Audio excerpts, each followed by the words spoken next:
And would you look at that? Stream is live, and the first thing we see is Pivot fucking himself. You're normally not supposed to swear in the first few minutes of anything on YouTube, but I am merely pointing out what I observe going on right now.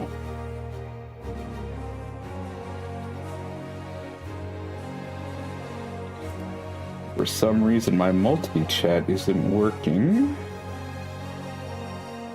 Alright, so hopefully this works. Yeah, it should be showing YouTube messages now. Don't know why it wouldn't. Unless for some reason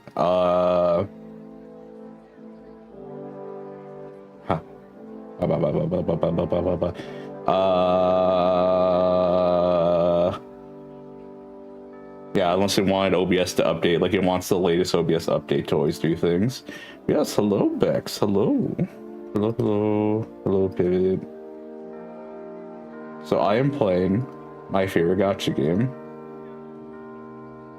Alright, and we are live on Twitch, so we will mute that as we do not need it right now. Oh. Alright, I ate, I did my job today. So now I will play the video game, which can be played, let me get this working, with controller. Welcome, esteemed. What do you seek?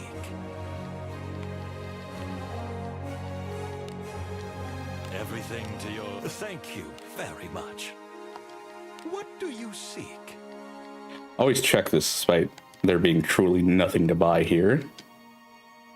Okay. I'm always ready to serve. So this is Wizardry Variant Daphne, except I just say Wizardry Variant Daphne. I don't put the S.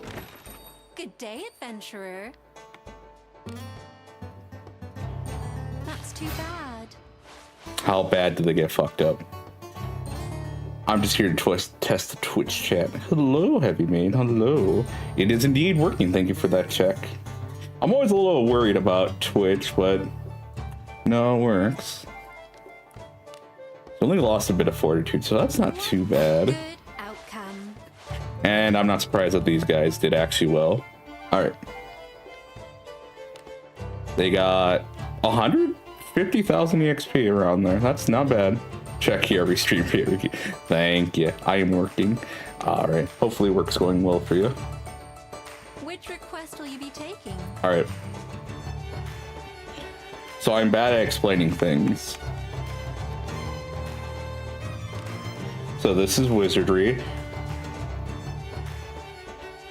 I can't really give you the history, but it was a very early RPG that people were able to play. Your supplies have arrived. Alone when we have a government audit in 2 days and freight just came in. Ah, looks like the owners don't care what happened to them then. Kind of reminds me of the old place I worked at where corporate came in to check and we did not put on our best employees. Special supplies have arrived for you. But thankfully they did put me on shift and I was able to answer all of their questions. It's all hands on deck. Yet you're alone though. Or are they coming in later?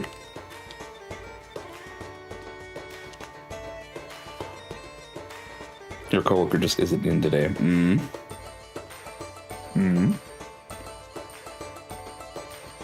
Safe travels. Let me set up my dispatches actually.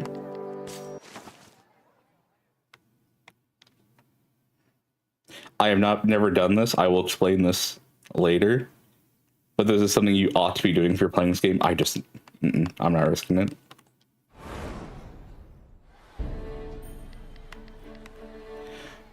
Yes, I do need to go here actually. To the guild All right. Anything catch your eye? 7, 9, 11. Yeah.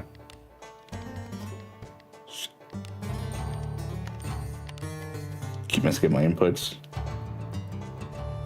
I'm alone in the meat room.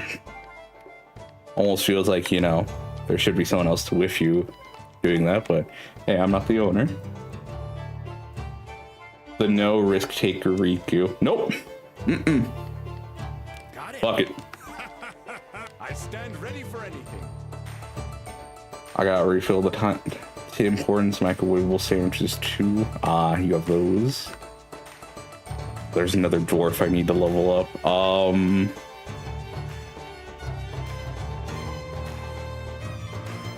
Oh, you are gonna die if you go. Oh, he can't even go because he's so low. All right. It didn't seem like he lost that much fortitude. Huh. All right. We'll leave that for a bit then. Have a good All one. right. So yeah, anyone who's not familiar with this game, if you want to ask questions, go for it. I'm more than happy to answer questions.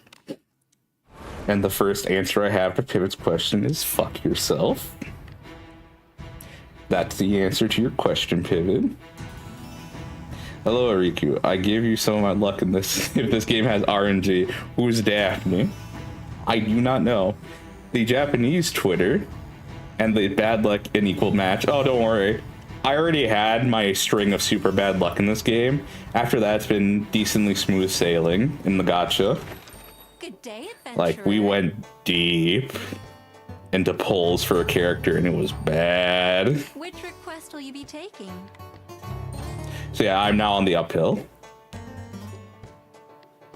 It will be as it must. So yeah, we do not know who Daphne is. What's the gameplay like? So, it is turn-based. Is it difficult?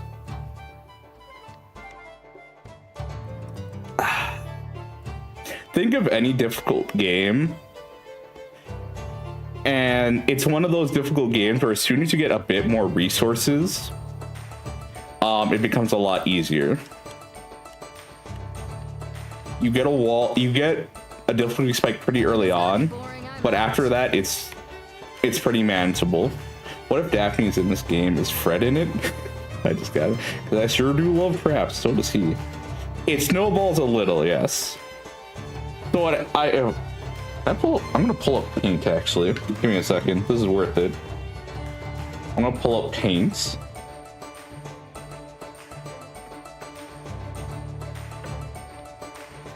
All right. Is this the Dark Souls of gacha games? You can permanently lose characters. It's very easy to avoid that though, but you can permanently lose gacha characters. Properties. Alright, and then we're just zoomed in a bit. Let me double check this just to make sure it's not showing anything too confidential. Yeah, untitled paints, nothing to really give me away. Okay.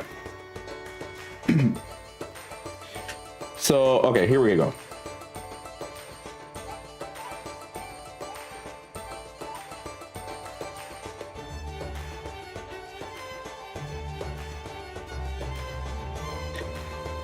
So this is T, this is time in game, and this is gonna be D, difficulty. So hopefully I can learn to get good. Oh, you'll be fine. As long as you don't have a bunch of people telling you how to play, you'll be fine. Alright. So starting out, and then I will put in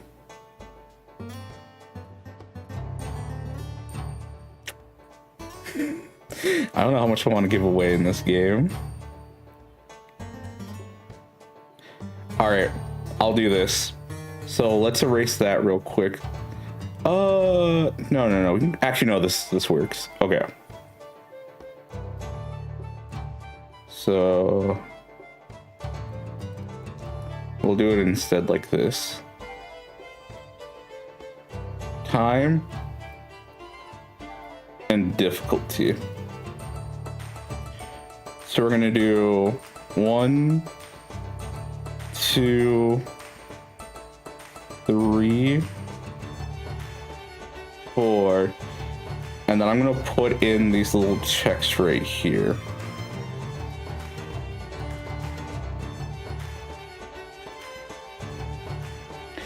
So starting out, what should be middle of the road difficulty? You know what? We'll do.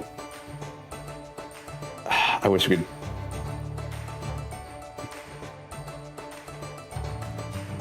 Game.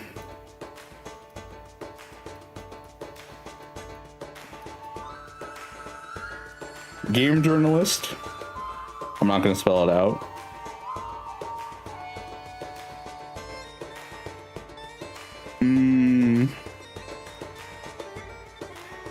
Casual.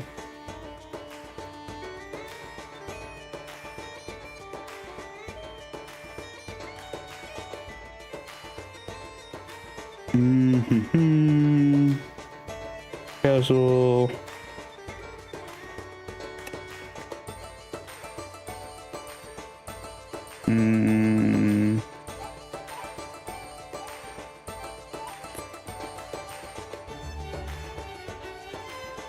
Challenge impossible. I've gone a few streams without it. I'm surprised during the the Sega Genesis games I didn't shit on them. Let's see. Actually that reminds me. NES. We'll just go NES. No. Yeah, no, we can do that. And then I feel like that is a bit of a step up though.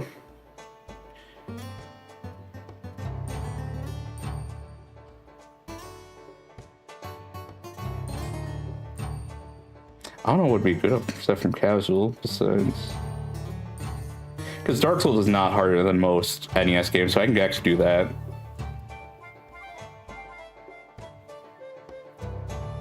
Alright, yeah, we'll do Souls. Because they're not really that bad. It's just when you don't have that much information, which is just like this game. So, okay, that's actually a good measure. Game journalist, you're just not able to play the game. Casual, you know, you play games. You play whatever. Hell, it can even be Candy Crush, I don't care. Souls, so like the Dark Souls games where it's hard, but it becomes easier if you have more information. And then SNES, where it's hard and it doesn't matter if you know what you're doing. So, starting off in the game, I'm gonna make 2 lines for this. You know the mechanics, you don't know the mechanics. We'll do blue, or if you know.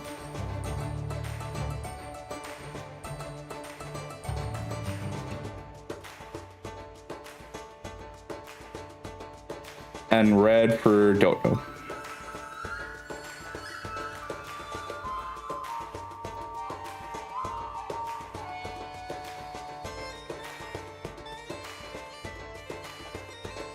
Okay. So if you know the mechanics of the game, the starting section, it's about right here. If you don't know what you're doing, and like this is your first time playing like an RPG and that, it's about right there. Actually, no, crap. Let's see. Actually, let me just do blue first. I feel like I do need another tier right here, actually.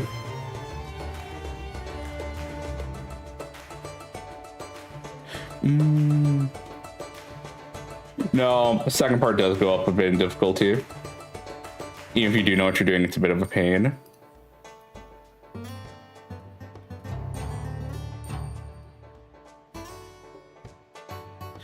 No, I do need a 5th thing. Oh, easy. Rage games.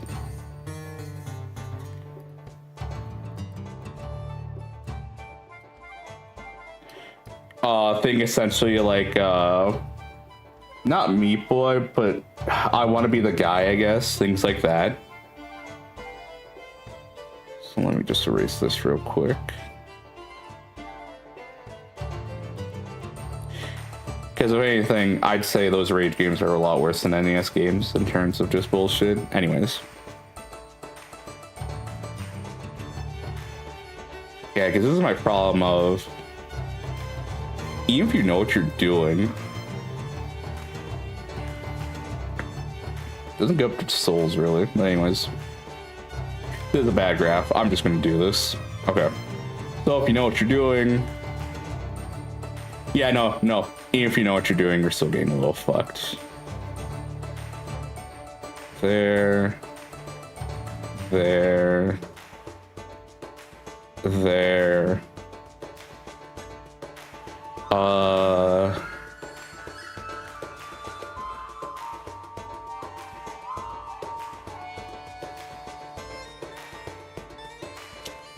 And then if you don't know what you're doing,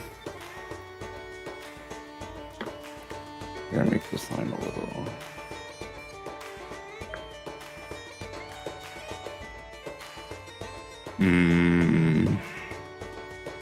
I'm gonna put a little. I'm gonna put it in between right there. Even then, this still goes down.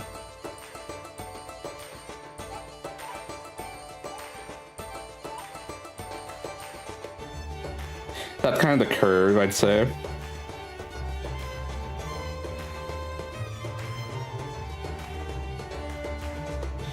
Where starting out, you are kind of getting to this tier of rage, especially in the second thing you have to do.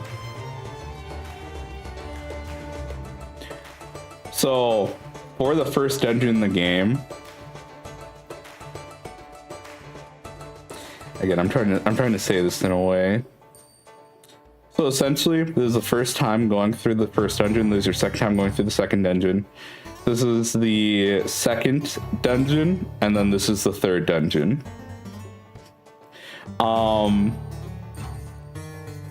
When you do the first dungeon, it can be pretty rough because you are low level, you have low resources, and you can die pretty easily. There's actually a few monsters that can do insta kill. Like, and I'm not talking about, oh, they hit you, like they do enough damage to kill you. No, they have insta kill moves. And it can fuck you up really easily. The second time going through the first dungeon, I'd say can be really bad, mainly just because of bugs. This is actually important. Let me get to this real quick. Oh.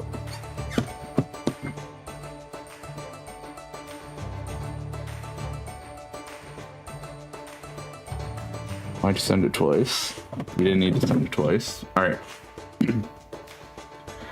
But I will say, the second dungeon in the game is a lot easier. There's a few points of bullshittery. I almost want to put it up to Souls-like because of that, because you're forced to deal with it. But I'll leave it there. But the third dungeon they just added, ooh baby, it can be a fucker's game. It can actually be a fucker's game at that point. Like, I'm trying to remember if even like some of the players who had the best gear before this dungeon came out, if they were still struggling. Yeah, no, I think they were still struggling. Essentially, you had to like build up your arsenal a bit for this part again. Because I think the common suggestion was use what you need for the first dungeon. You know, just kind of use whatever. But in the second dungeon, you need to start actually like leveling up stuff and then trying to get some good substats in your equipment. Fourth dungeon, I think, is a repeat of getting to third dungeon or second dungeon, where use what you had to beat this, but you're eventually going to want to go up to this again. Though I don't feel the power spike is too big. Let's just say there's a mechanic in the game that makes it so that some old equipment is redundant. Not redundant, just not as viable during some fights.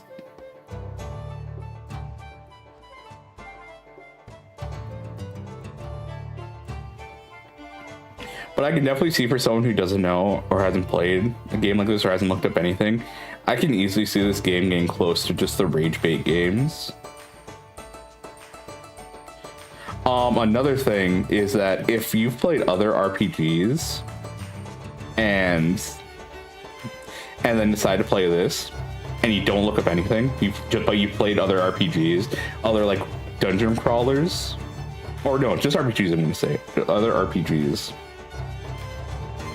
You might get screwed over heavily. If you have not, if you played like Final Fantasy, you're probably screwed. If you played Shin Megami Tensei, not the Persona games, but the Shin Megami Tensei games, I think you'll be fine. No, I think even the Persona games count. And the big reason for that is that debuffs actually work in this game. You can actually sleep. Poison is like okay, but the big one is sleep and the ability to sometimes get rid of an enemy's ability to use their skills. Like in Final Fantasy games, like you can never get away with that. Like if you have a hard encounter, it's like, oh, sorry, you can't do that. But buffs in this game actually matter. Can't wait until someone comes and is like, oh, actually, I thought this Final Fantasy game buff for more. Yeah, what about debuffs? Well, yeah, see, shut the fuck up. I fucking hate you. Man, I love the invisible strawmen I argue with. They just fill me with so much joy. Actually, honestly, I feel like Pivot's mentioned that to me before. I have not. I'm gonna look it up, actually. Give me a second. Let me just hide this real quick in case it decides, like, because I have to use window capture. I can't use game capture. Let's see. Oh. No, I have not played this.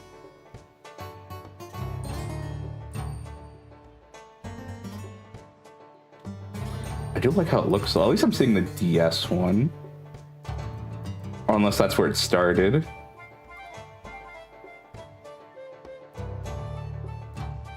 The first one was pretty brutal at times. That's actually nice to know.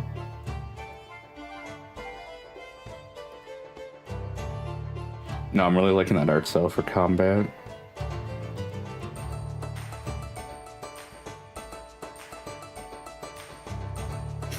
Oh, I see the Switch version added Joker. Looks like it was a remaster. But yes, hello, Noli.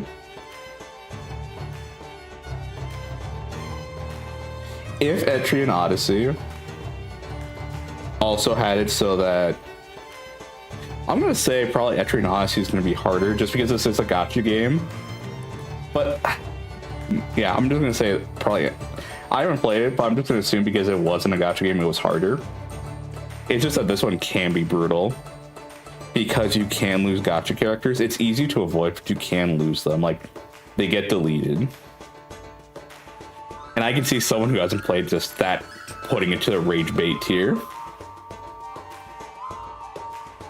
Meanwhile, with a single player game, they can kind of adjust it to however they see fit.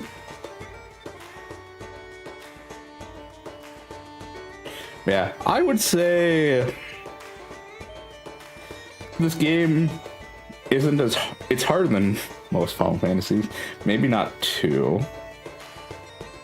2 was brutal. So that's actually easy to avoid if you are interested in this game, but let me just hop over back to the game now that I got the graph done.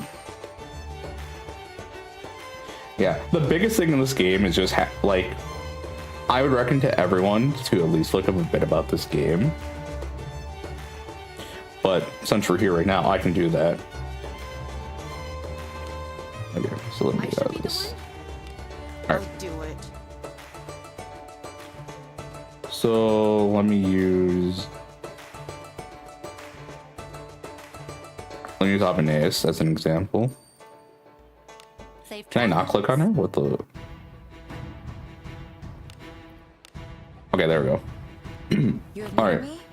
Let's hear it. Probably the most important thing to know about this game, besides turn-based combat, besides the gacha rates, is Fortitude. Fortitude has a max to 100, and if I remember correctly, characters can get Fortitude all the way down to 70 as their maximum. I believe I have a character, I think they're at 80 actually, let me check. No. Party formation is key. 80.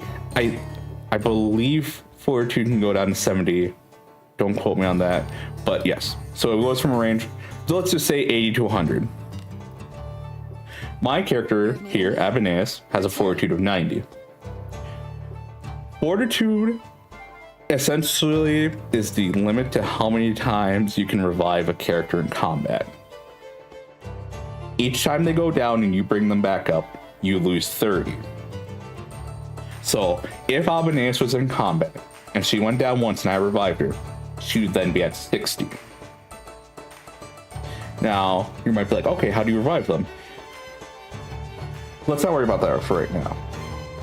What you do need to understand though is that the revival mechanic has a mini game attached to it. And what'll happen is in the mini game, you'll have a circle. And then you'll have one circle and then another circle that closes, that shrinks. You want to get the closing circle that's shrinking into that circle that's base. If I could actually wait, I could show this off. Let me get fodder. Party formation is key. Let's see who's good fodder. Got it. Ophelia. You have a good mix. Safe travels. This will be a bit of a spoiler, but it's alright. This is for educational purposes.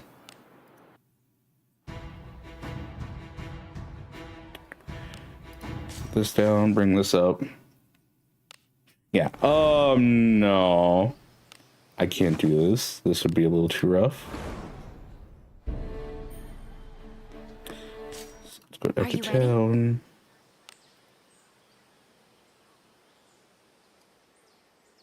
Do I? Because I traveled. Oh, let me deal with this.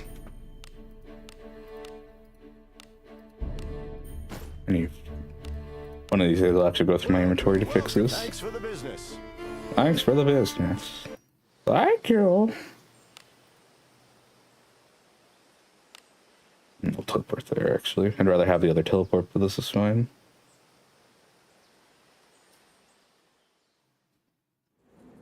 Time to explore. Oh, Ophelia, you're not going to be saying that after we're done here. Enemy. All right. This can't possibly take long. Ophelia, I need you not to say these words just because you got someone who can deal damage. All right. Now I've done it. Gotta pull through. So, Ophelia's gone down. Their fortitude is at 100. So, how do we bring them back up? We have the power to revive characters. And if also, just so you know, if multiple characters go down at the same time, like for an AoE attack, starting out, you can only revive one character. So you have to choose who you revive. But either way. So, we click on Ophelia. And we need... You see that shrinking circle? We need to get into that circle. I'm going to try to do this wrong, but it's going to be hard because I'm going to try to do it wrong now. Alright. Each time you fail, you take damage to your health. So I had like 330 health. I am now at 250. Yeah, 244. There we go. It's right there. Also, the circle's now going a little slower. So the first one's always going to be really hard to get. But if you get it, you just revive them and you don't take any damage. Now, let me do this again. Yep. As you see, I failed twice now. And now I can revive reliably. Also, if you see that color, the circle turning green, if you hit it while it's turning green, you get some health. I think it's like a 10% of your max health you get back as health. Yeah. So just revive. You res them. What happened to me? Now I've done it. And now she's gone down again. I might actually die. But here's something else to notice. So now she was at 70 fortitude, her max was at 100. So at 70 fortitude, her circle became smaller. It is now harder to revive her. If I don't get this, I will die, but that's also fine. Yep. So I have died. This is one of those games where if your pro tag dies, the whole fight is over. Also a fun little thing that people abuse. If you have the choice, always hit rise again. It's never worth it really to hit accept death. Just do rise again. So we'll rise again.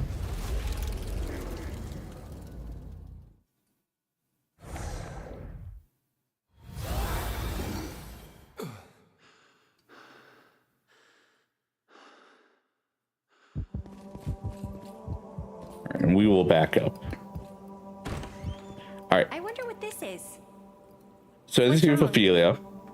She went down twice. But because we died and we went back before the battle started, because, you know, games kind of need to give you an option to get out of things. The only penalty is that she suffered fortitude loss. And I believe that applies to the whole party. You'll suffer like 5 or 10 fortitude loss. So if I would have revived Ophelia again, she would have been at 40 fortitude, making the circle that much smaller. Now, let's say, hey, I don't want to take the chance of like dying in this fight. I don't want to risk reviving Ophelia. What happens then? What happens then is Ophelia is not usable in the fight anymore. And you have to return to town to revive her. That's not the worst thing in the world. Also, you get boons every day at these teleporting things.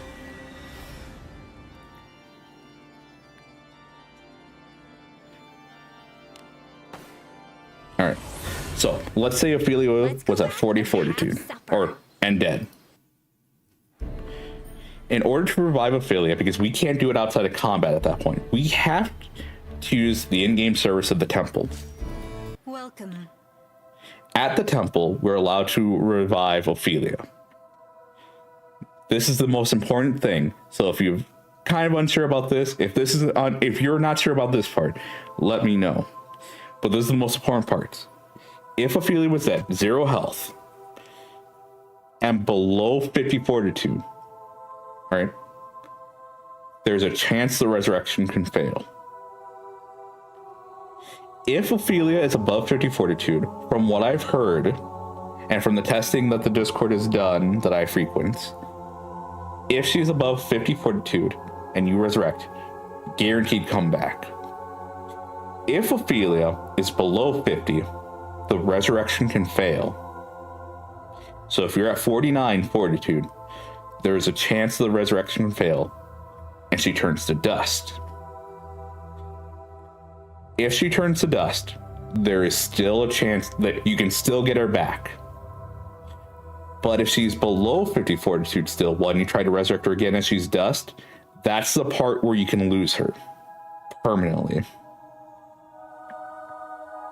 So the general rule of thumb is that if you got a corpse in your party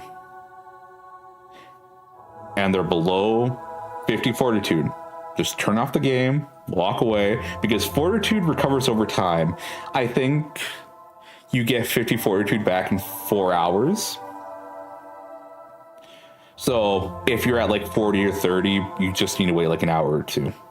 But when you're resurrecting, just play it safe, resurrect above 50. And if for some reason you're even more paranoid, like what if there's a 1% chance? You can use the premium currency, I think like 100 or 200. So that's essentially the equivalent of a pull to resurrect them, guaranteed resurrection, I believe, by using premium currency. I would say to only use that when they turn to dust and you're really scared of them like dying off at above 50 fortitude. But again, double check that if you are a little worried about that. But it seems like most people, when they're above 50 fortitude, nothing has failed for them. They just resurrect. So yes, that is quite possibly the most important thing to know about this game before starting out, is fortitude recovers over time. If you're below 50 fortitude, just wait until they're 50 and above. I'd say wait until 51 fortitude and then resurrect them. So yes, higher fortitude is better because it just means you get more attempts at revival or resurrections during combat. But also there are some people who are under the idea that if someone dies in combat, it's better just to purposely fail the mini game, because recovery could take a bit because you know, need to apply buffs and everything again. So yeah. A blessing upon you, adventurers.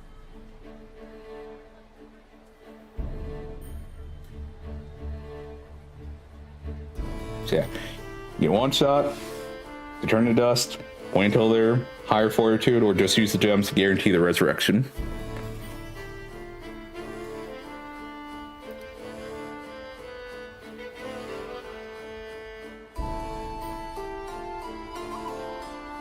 One second, I gotta check something.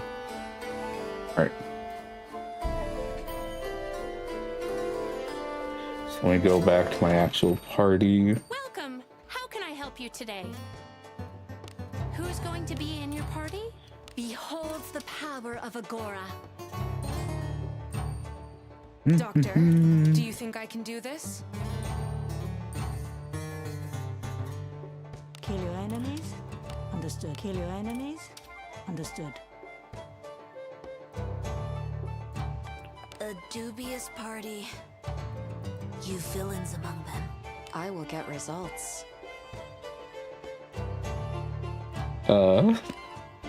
Good and reliable team there. So now I will show combat. Cause I gotta do my dailies. Welcome. The requests are this way. Oh my. I shall pray for your success. Yes. Just turn on low power mode for my phone. Hopefully that doesn't mess with the tracking too much. Perhaps some coordination is in order. Here I come. Flash! Alright. So combat essentially works like this. You have a timeline of characters who are going to take their actions Has next. something happened? Maybe if you charge your phone. I did charge my phone, Pivot. While I was at your mom's house. Why do you let me do this to you? Pivot, I need you. I need you to talk to me. Why do you let me do this? Beholds the protection of Agora. Does your character have some kind of fortitude? No. Your character does not have to deal with that mechanic at all. And that's mainly due to the fact that if they die, they die. And game's over. Or you have to reset at the last, either before the enemy or at the last checkpoint. So, yeah, if you go down, that's just end of combat. So that's the reason why you don't have to deal with it at all. Other characters do, though.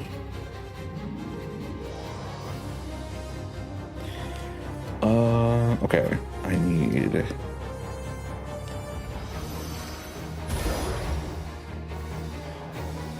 Yes. So, there are classes in the game, but right now what we see here is the options we have. You have inventory management to deal in this game. It's a little annoying, but it's not the worst thing in the world. So you can choose up to 4 skills that kind of have as like a oh, I use these skills the most, so I'm gonna put these 4 as the ones that I'm gonna always be able to see on the attack screen. Otherwise, you have to manually go through skills, spells. Defend is just defend. You'll take less damage. Items. So, in this game, all the pieces of equipment you have on takes up inventory space. You have left and right hand, you have body, you have head, you have hands, boots, and a ring. So just from equipment alone, 1, 2, 3, 4, 5, 6, 7. So 7 out of my 13 slots are being used by equipment. The other 6 can be used for equipment or items. And items can range from typical healing items to removing ailments, of scrolls to be able to do damage. There's also an item that lets you escape the dungeon instantaneously when you're not in combat. And then flee. This character here is a ninja, which I'll explain shortly, because this game has jobs, classes, but it sucks. But it's also one of its best points. but it sucks. But it works. It makes sense. But I hate it. We'll get to that in a hot second. Alright. So as you saw there, my ninja used their throwing, their kunai to do range damage from the back. So party formation matters. So if this enemy here tried to attack the people in the back row here, so Rene, Alice, or Yuka, or Yeka, they would deal reduced damage, and they'd also have reduced accuracy. So if this monster wanted to deal max amount of damage, they'd have to try to attack one of these people here, unless they had a ranged weapon. Then they could potentially attack anyone and deal them full damage with full accuracy bonuses. That rule isn't too ironclad because let's say there's 3 rows of enemies. You can actually kind of see here. So row 1, row 2, there's row 2 right here. If Rene had a halberd, she could attack this enemy easily, and halberds are melee weapons, of course, so halberds have reach. But Rene could not attack this creature in the second row with full accuracy, because a halberd only has 1 extra row of reach. If Rene had a bow, she could attack either one of these at full damage and full accuracy. No accuracy debuff. Spells are the same way. They just can attack everyone in range. So you have range. You have spells that could hit one enemy. You have spells that could hit 1 row, and then you have spells that hit everyone in the enemy side. So if I were to do this one, I'd only be able to hit 1 enemy. If I did this spell, I get a whole row, as you can see here by the marker. And then you have her skill. Oh, she's not in the center. Okay, so all I can do really for this one is just either attack or buff someone. I think I'm gonna buff this round. No, actually, I will just attack.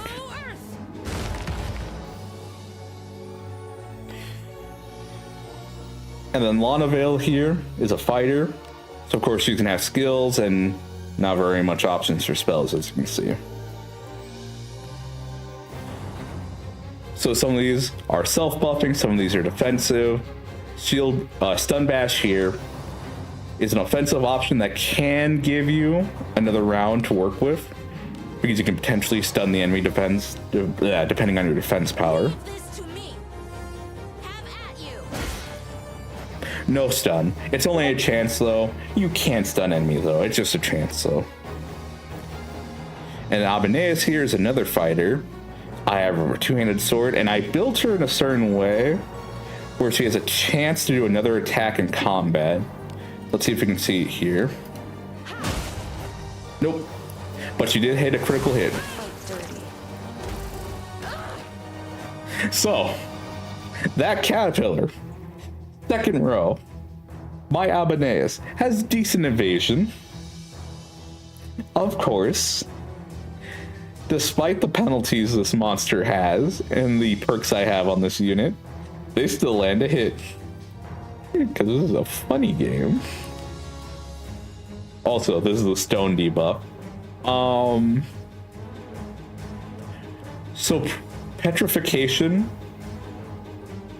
if I remember right, you can be partially turned to stone in combat, and you can be fully turned to stone in combat. If you're partially stoned, haha, you can still take actions. If you're fully turned to stone, you don't take actions, I believe. If you are partially turned to stone at combat end, your character will be alive, but they'll earn no experience. So partially stoned isn't the worst condition in the world. You just lose out on experience. So if you're grinding experience, it can be annoying. It's only fully stoned that becomes an issue. But because I'm trying to do this for experience right now, because these are my dailies, I'm just going to deal with this. Also, your main character is the jack of all trades. They can do everything. And instead of being nerfed by that fact, they can actually do everything really well. It's just a little better if you like specialize them a bit, but they're able to do everything. And right now I have them as a mage, which is one of the worst options you can pick for yourself. It's not bad, but you got better options, trust me. And this is an example of a spell that hits everyone on the enemy side. So as you saw there, the 2 different rows got hit because I used a spell that just attacks everyone on the enemy side. And at this point now, I'm just grinding down the enemy's health. And they're dead. EXP. And for that, we get 7,000 gold. I think my voice cracked right there. Anyways. Alright, let's go over this real quick. Yeah, let's do this. I'm gonna go over the worst aspect real quick. Alright. Hello. So right now we're in the training room. And as I mentioned before, Lana Vale's fighter. See right there, class fighter. Now, as I've come to understand, in Wizardry, there are things called basic classes and then advanced classes. And for advanced classes, you need a certain stat spread to be able to, become them. While basic classes, you just start off as them. They're the things you usually pick to build up into the cool, more powerful options. And how this game works, every character has 2 classes they can become. And until recently, we've only been able to have the options of the basic classes. So the basic classes are fighter, knight, thief, priest, mage. Yeah, I believe that. Each one has their specialization. Each one has the things they can do really well. Until recently, we got ninja. And ninja is an advanced job. Now let's go back. Let's take a few steps back. Now I mentioned every character has 2 jobs they can become. Lana Vale can start off as a knight, but she can also become a fighter. The problem is that if you want to change a character's class, you need to use the premium currency. And until recently, that was the only option, is to use premium currency. Now you'd be like, oh, okay. So I spend a little gacha currency in order to change their jobs. And it's like, yeah, presumably if they become another class, they also get the, abilities of the other class, and you'd be right. You typically only have maybe half or a third of these options, and some of these abilities are really good regardless of what you are. And some of them, because fighter, knight, they're both melee classes, you get some benefits, because fighters, they're on the front lines, knights as well.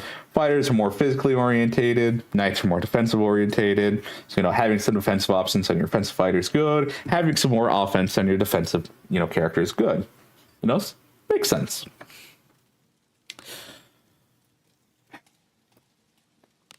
So, gotcha. You do not pull on this in the gacha pool. No. Safe travels. I'd almost prefer that. What you have to do Welcome, esteemed is you go to limited time offer, What do you seek? and every week you get a chance to potentially get the scroll that'll let them change into another class. Here's the problem. It's a one-time use. So I changed Lana Vale into a fighter. She's a fighter now. Until I get a scroll that says specifically Knight Scroll Lana Vale, I cannot change her back. And only recently did they add an event where you could get the books for characters, like a limited supply. I think you got one if you didn't pay the pass, and you got 3 if you did pay the pass. But essentially, every week, you have to hope you get one of these scrolls. I have not seen a Lana Veil scroll for Fighter ever. There's a few characters I've never seen their alternate scrolls for. So thankfully, because of that recent event, I was able to get the scrolls for the characters I use the most, so I can actually change them, because most class combinations they've given characters are very useful to have.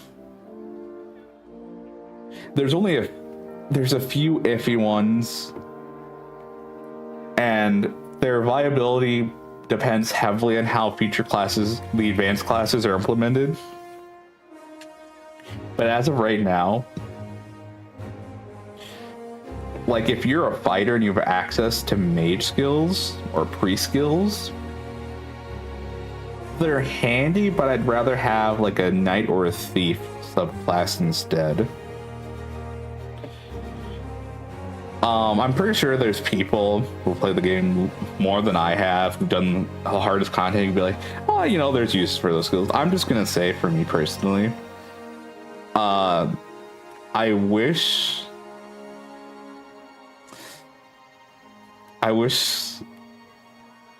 it wasn't like this. It kind of sucks. It kind of sucks for characters. Welcome to the Guild Tavern. Because you have 5 base classes to work with right now, you know. And ninja, only like 2 people can become ninjas, and they already start off ninjas, and they don't have anything they can turn into yet. Because that's an issue for later. This, by the way, this gacha is my 10 out of 10 with an asterisk. Yes. There's a character I can show you who actually I do not care. There we go. So Deborah is a thief. Thieves are meant to be, you know, evasive. They don't want to get hit. Thieves in this game are pretty strong in combat. You just get to like level 30 or 40, which when you actually play the game will take a while.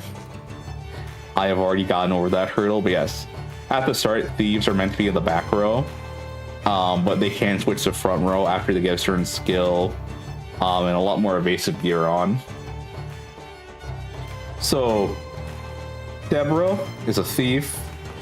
They're weirdly offensive orientated, also like the only class that can pick chest, so you always want a thief in your party, unless you're just doing EXP grind, but even then, like, you still want the ability to pick chest because you still want gear. But anyways, Deborah's secondary class is knights. And I do not see a benefit to changing Deborah to a knight at all. I do not see why you'd ever want to change her to a knight, because the most important skill she could get as a knight is... Do I not have it on her? No, but I know who has it. You require my strength? You do, Lana It Veil. will be done.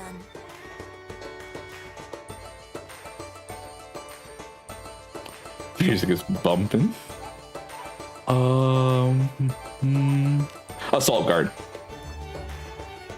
Assault Guard is the most valuable skill you can get, because if you're just grinding for experience and you're kind of trying to do things around your level, you know, obviously you want monsters a bit higher than your level so you get more XP. Usually how it works in RPGs.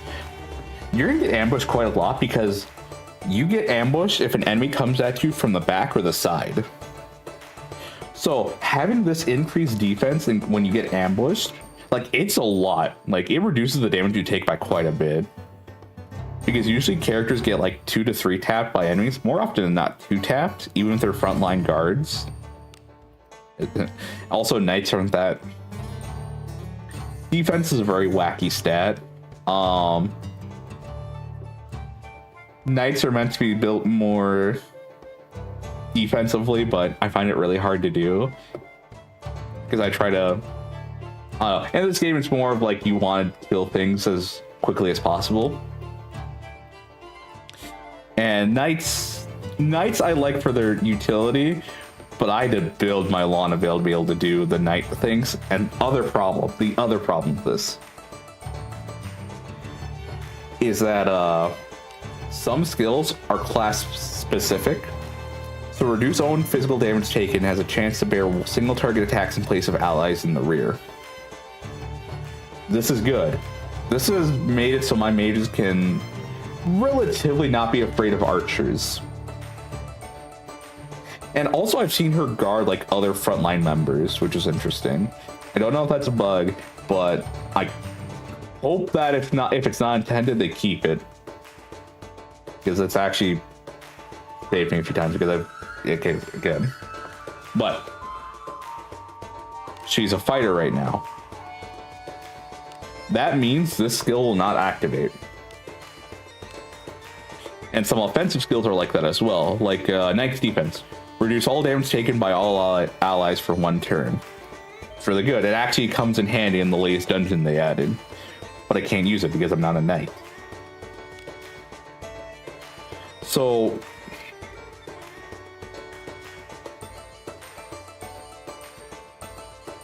I hate this system because it's very limiting. You, because of RNG, might never see the skill or the scroll to change your character to another class. It's not going to be the worst thing ever, because there are other ways to get character skills in this game, or class skills, I should say. But there will be, I'm pretty sure down the line, there will be skills that are only specific to that class, that they have access to that class, but they don't have access because they don't have that little piece of paper that says I'm allowed to change. And if you do have it, you better hope you have the scroll to revert back if you only want that one skill. It sucks. I wish it was better. I don't know why they make it a weekly thing. It doesn't feel like it's a huge power spike for most jobs, I'll say, or most classes. To be able to switch to another class is just a nice thing of quality of life. I'd say the only one, I'd say Fighter and Thief are like the winners of being able to switch into them. If you're a Thief, if you have fighter skills, great, because that increases your overall damage. If you're a fighter, you can turn to Thief, you know, you get more chances to do criticals, and also you get some nice utility skills.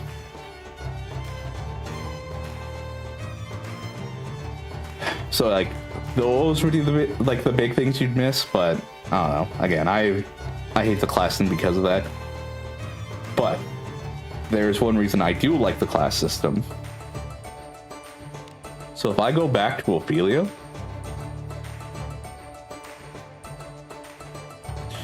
so everything besides Eye of the Hunter and Way of the Battle, or Field of Battle, these skills right here, besides this one and this one, all fighters get them. All fighters will get this. So how this game works is when you pull a gacha character, they'll have like 2 skills that are, or one skill, like 1 to 2 skills that's unique to them. But other than that, they'll get the same thing as every other fighter, thief, mage, priest, or knight. So her personal skill that she gets, Eye of the Hunter, increased damage and accuracy against flying enemies. If you're on a map that has a lot of flying enemies, it's really good because these killer effects against certain types of enemies are really strong. And then she has Way of the Field of Battle. Every character has this, and essentially it's what happens when you mix in dupes with your character. So Great Grand Order, if you get dupes, you know, you feed into their own phantasm. Epic 7, you get more dupes, if I remember right.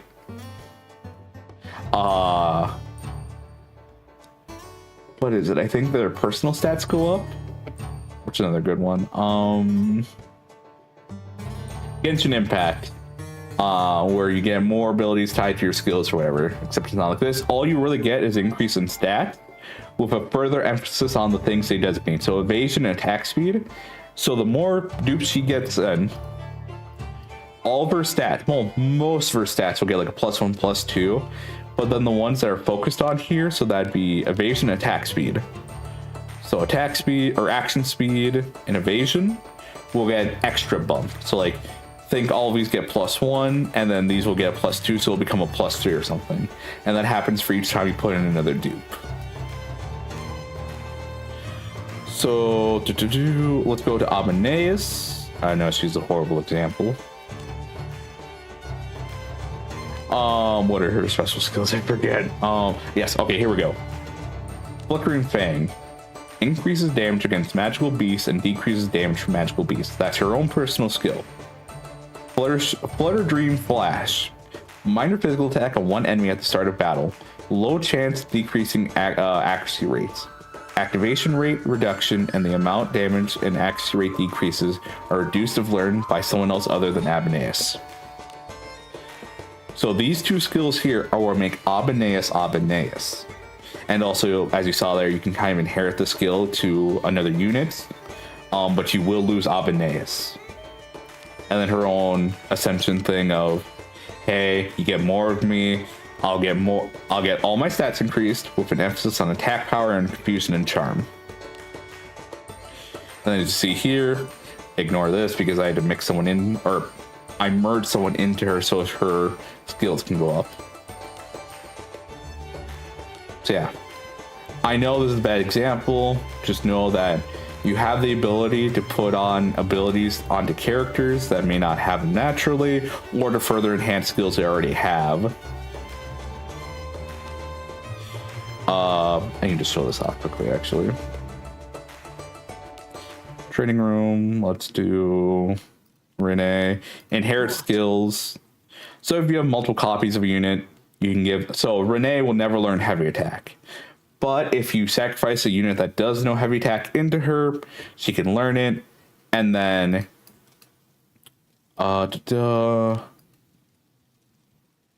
you need 3 copies, don't you? I need an example that has, there we go. So Dios is a healing skill. She can't learn it naturally, and it goes to level 1. Well, if I give her even more of these copies, I can then level up to level 2.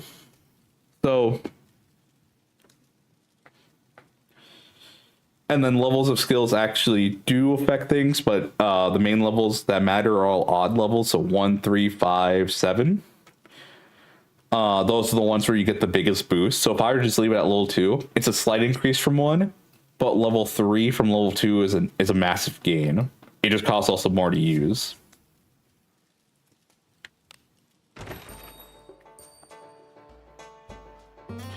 So classes, I hate them. They're cool. They give you a nice little extra thing to work with.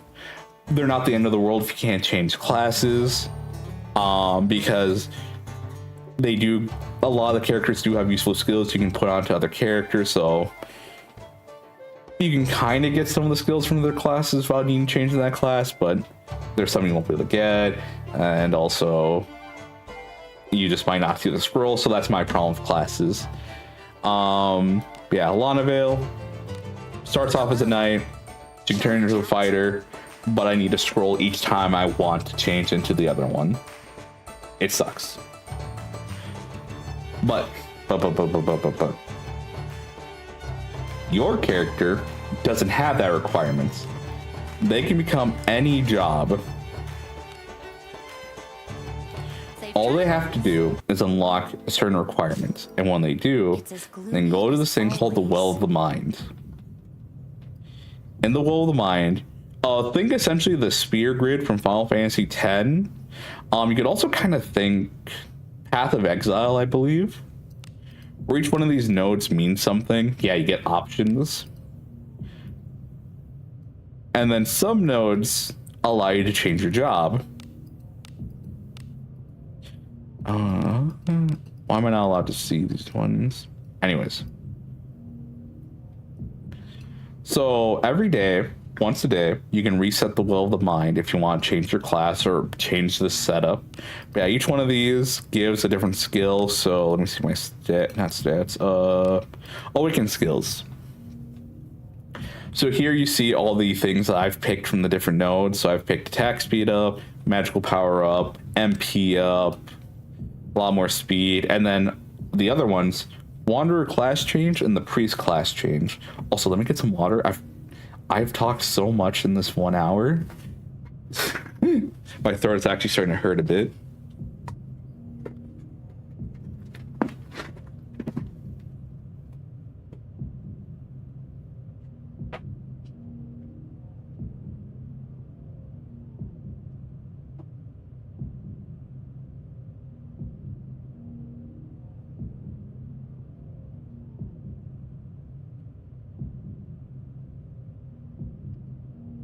Oh boy. Was not expecting my throat to get that sore within just the first hour.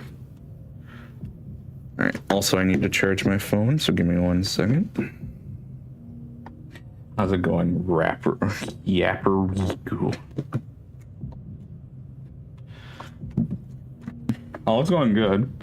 I'm just talking a lot about one of my favorite gacha games.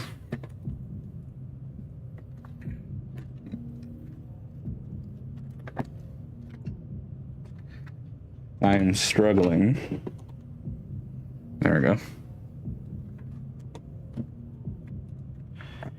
Yeah, how are you doing, Doggone? How are you doing? How's everyone doing in chat? I realize I've just been doing a lot of explanations there. Might feel like just lectures at this point.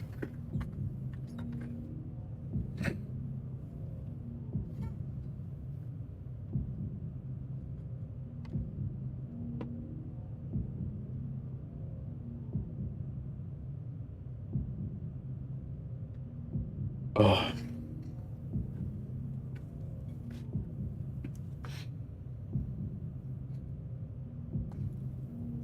I want to say recent. I'll say this. This is probably my most consistently played gacha besides Genshin when it first came out. Because early Genshin to me was amazing, and then the artifact grind started.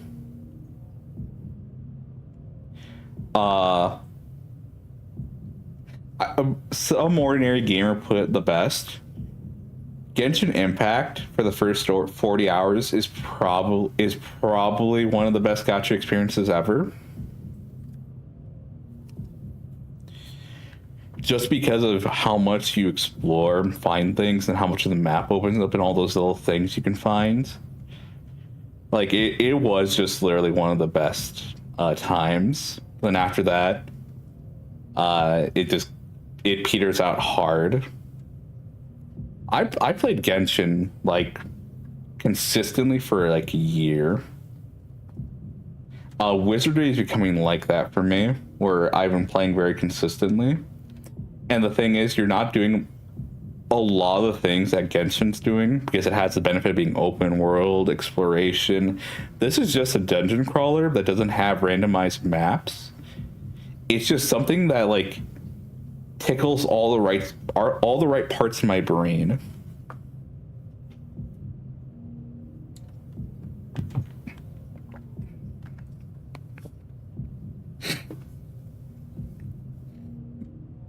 Like, my only criticism is that it's a gacha game.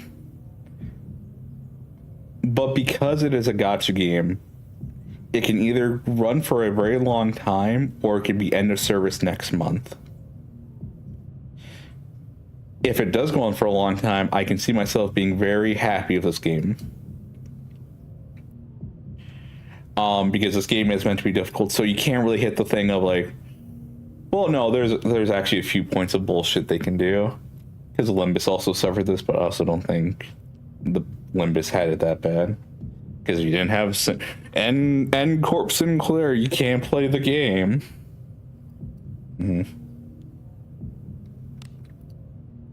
Yeah, no, this game is a pay to win. No, it's not, and I'll show you why. I briefly covered it. Good day, adventurer.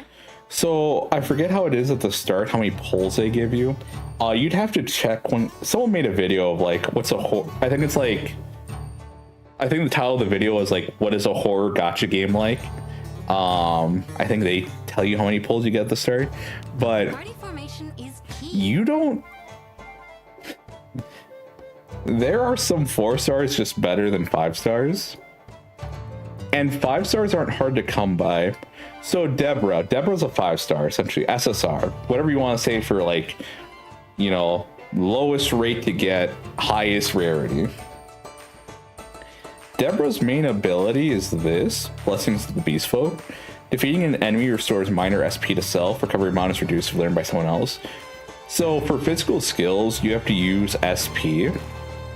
Deborah has 137, and her most powerful skill, Sneak Attack, needs 10 SP. So you can cast it 13 times. Just an easy way to think of it. She also has Precision Strike. Precision Strike costs 4 SP. At base level, and then I think you also need another skill. Give me 1 second. I don't want to lie to you.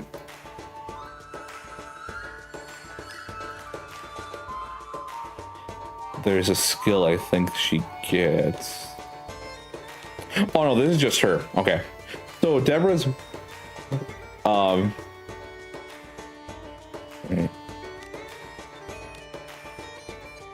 Philip is the one I'm going to use as an example. Just give me a second. I need to check something. Okay, yeah, makes sense. Okay. So Deborah, for her Precision Strike costs 5 SP typically. She reduces it down to 4. And with her skill, with no upgrades, when she kills something, she'll get 4 SP back. So Deborah has the ability to be very self-sustaining. Because most of the time, early on and even later on, you want Deborah to hit the thing she can one-tap, you know, just to reduce the enemy pool. So most of the time, she'll be neutral on SP usage. And even then, like, she'll have more staying power during dungeon crawls, because even if she doesn't one-tap thing, she kills in 2 uses of Precision Strike.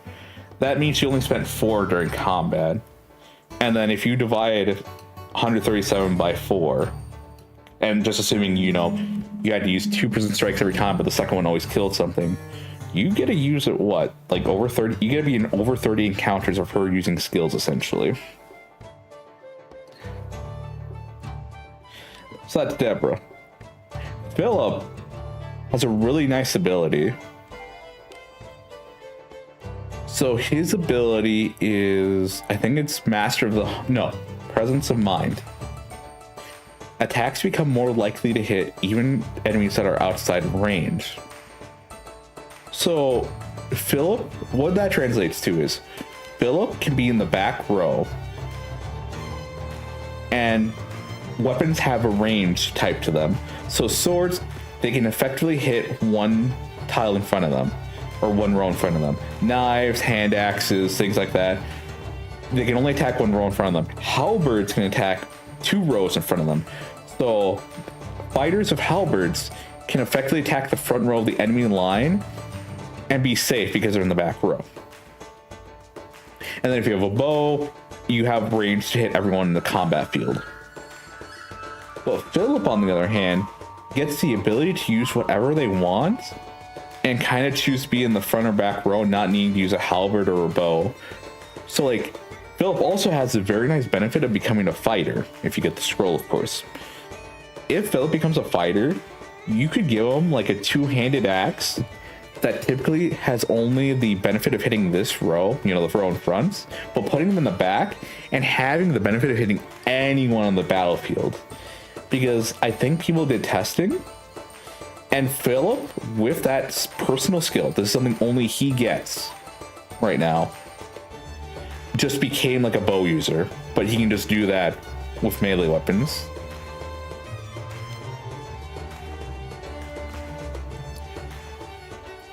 And the best part is, if you get Deborah, you can inherit him onto Philip.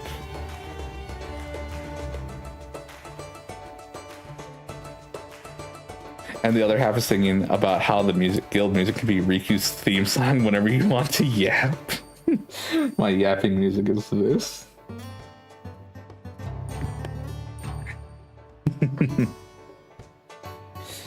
I mean, the main thing, as long as people don't find the song grating, it would be a good choice. But in order to become grating, we have to go over the hump of when people find it unbearable, and when they come out the other side, do they still find it unbearable, or is it like, nah, I'm fine, it just became white noise to me now? Yes. So, let's see, let's look at another character.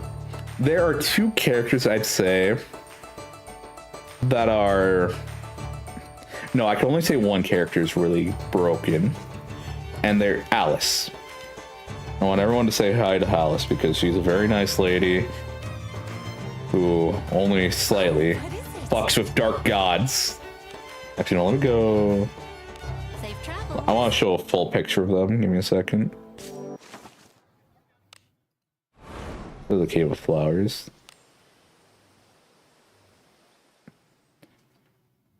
Okay. Off we go adventuring. I am here, my ally.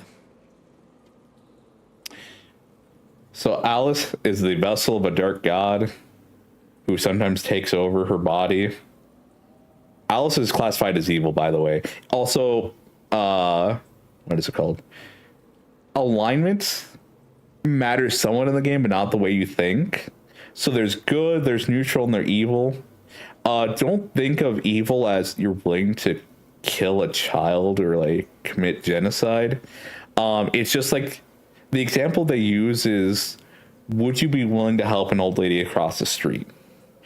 Good person, yes. Neutral person, it depends. Evil person, what's in it for me? Essentially, that's all this means in this game, is that Alice is very much like that, where what's in it for me and how does this boost up Agora's, her dark god's whole plan. Anyways, Alice, I believe, is the most broken 5-star you can get, with a tie between two others. One of them I have in my party right now. I think it is... What skill is it? Blessing of Agora. Adds 1 consecutive turn to buffs and debuffs applied by the user and increases MP. MP increases amount and growth amount of consecutive turns or reduced if learned by someone other than Alice.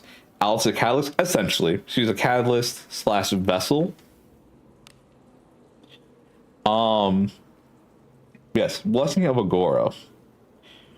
So most buffs and debuffs from spells last only 3 turns. But Alice, with her unique buff that other people can learn, can increase the turn count by 1. So that means buffs can stay on for longer, so can debuffs, and she can potentially do other things. And debuff and buff management becomes just that much easier by having increased turn counts. Because again, in this game, later on, buffs and debuffs matter a lot. So I'd say she is probably the most broken 5-star you can get. And she's in the base pool. And the pull rate for anyone in the base pool is 5%.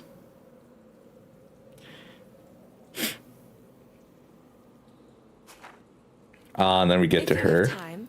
How about a chat? I love her. I love her so much. She is my waifu of this game. This is Doctor. Everyone say hi to Doctor. This is Yeka. This is Doctor. Oh, you can't see my mouse. Give me a second. I have something just for these situations.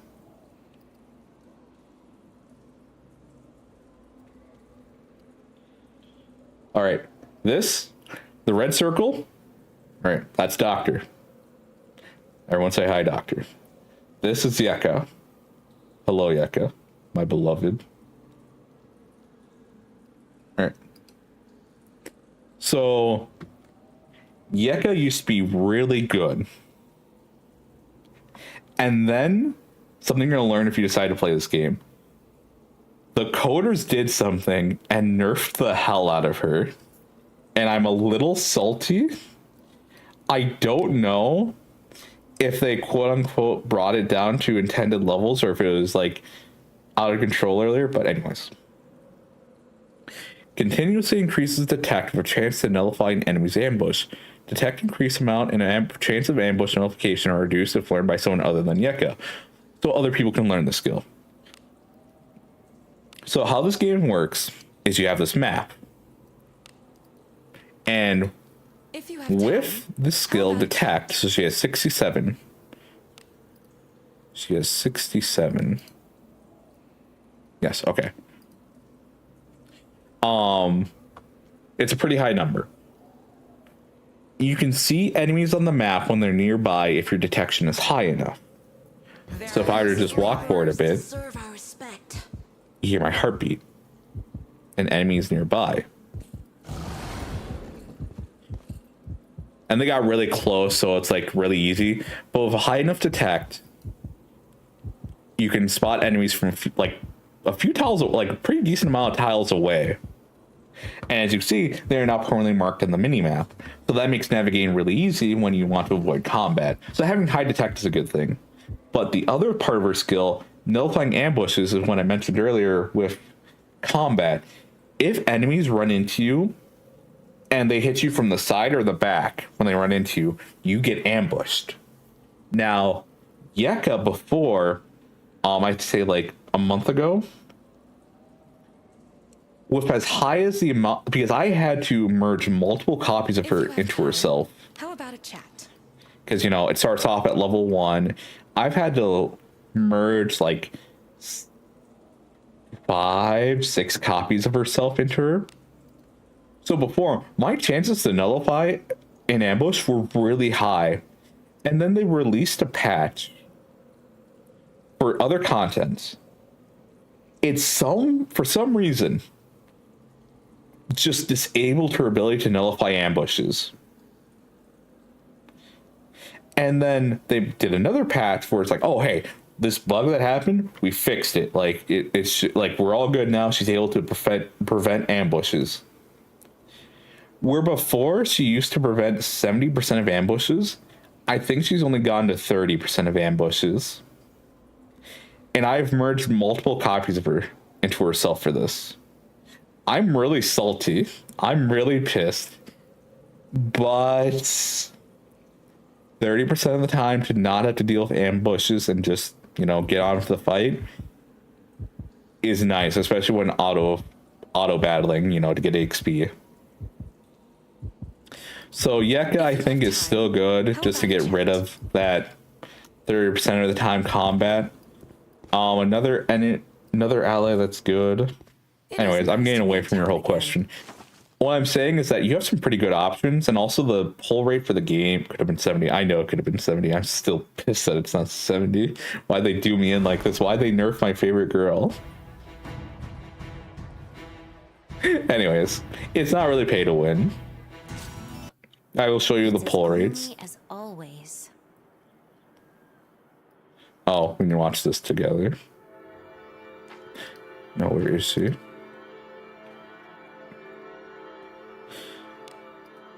So yeah, drop rates. As you can see here, anonymous.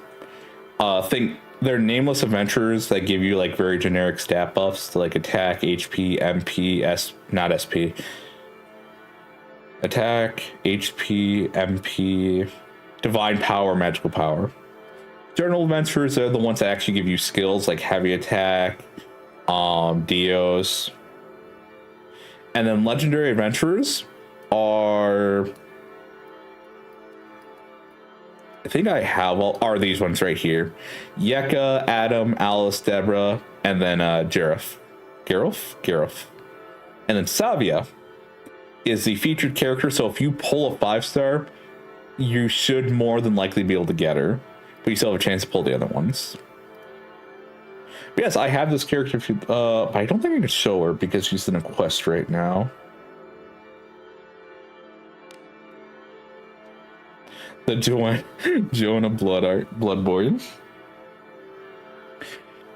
People were really excited because they thought they're going to make her a dragoon from Final Fantasy and give her a jump ability. They did not. She still looks cool though. She's also evil in the Beast Folk.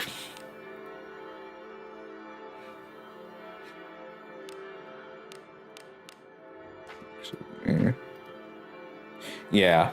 So these characters here are the general pull.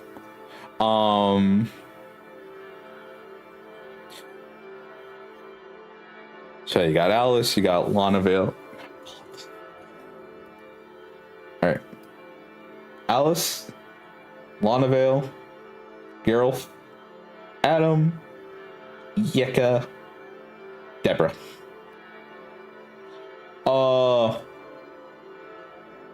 Yeka I'm just gonna leave out. Adam, this guy here, he is a mage. Oh, skeleton fur? That is Deborah. That's the thief I was talking about earlier, who can essentially refund her use of skills upon kill. Not really refund, just get some SP back. She's a thief. She's an okay thief. I wouldn't say she's the best, but I would say that if you get her, it's like, it's nice quality of life, especially because you can also inherit that SP skill to other units. It'll just be at half effectiveness though. So I have the skill on my MC. So when he kills an enemy, he regains 3 SP now. And most of their skills cost 4 or 5, so, you know, they're not getting 100% refund, but it does help in the long run to have some SP regeneration on your melee fighters. Yeah, I can show them off real quick if you want.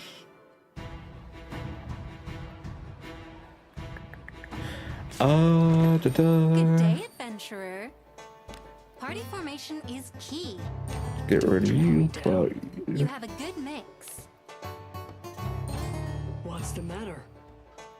Yeah, there she is. This is Deborah. I rebuilt. She's like my only thief that's built up right now. I do need to get another one built up, but worst comes to worst, I can become the thief. Because again, thieves are pretty powerful actually, so not that bad.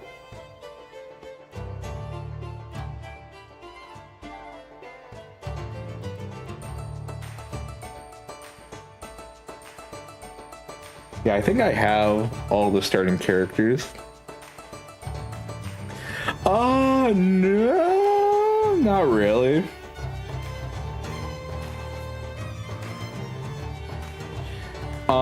Yeah, they have special lines for when you pull them, but they don't have special animations.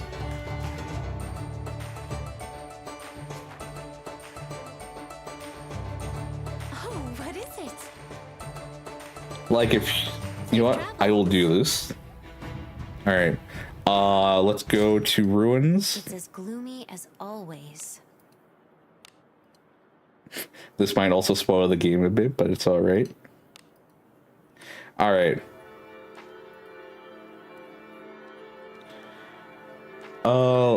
Let's see if I can. Do I want to pull another herd? Yeah, fuck it. All right, let me just go to the jeweler. I will spend 1 currency.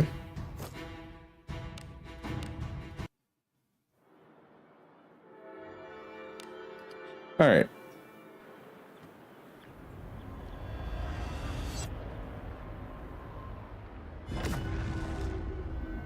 So this is not a 5-star. You could tell if there's flowers on the ground.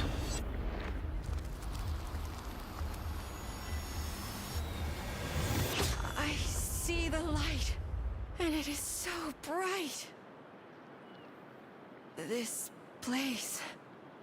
What has befallen it? Call me Eulalia.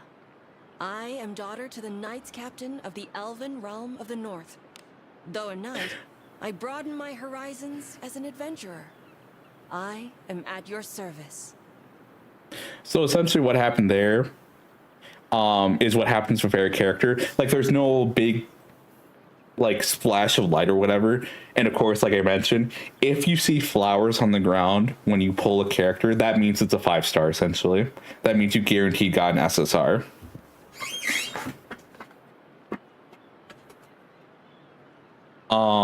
Yes, that is the animation. That is what happens for all of them. You might be wondering why they come from Skull and Bones. You'll have to play the game to find out, or wait until I talk about this game more in a separate time in a different way, format even, maybe. I don't know.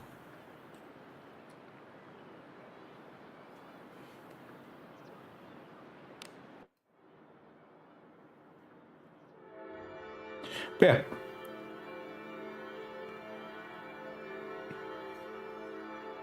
No, it's just you see flowers. That's it. That's your only indication.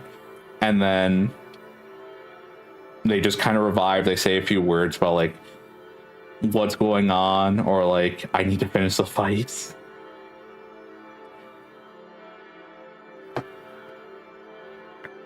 Ooh, something I can bring up. So you know how every character has a fortitude? Well, fortitude can be drained out of combat in various ways. Ooh, do I have a favorite character?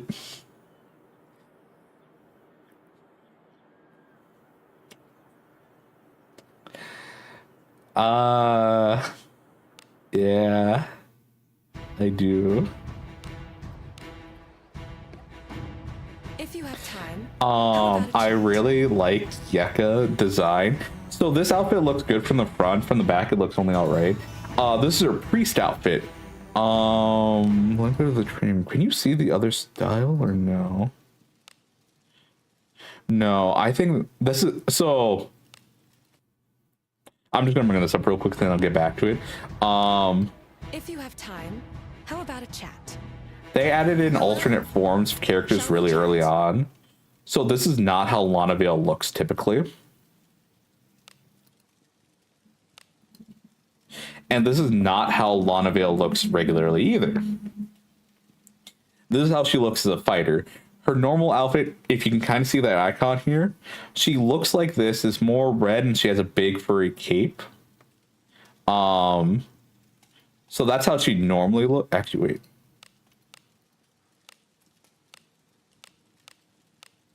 What does this button do? What does it do?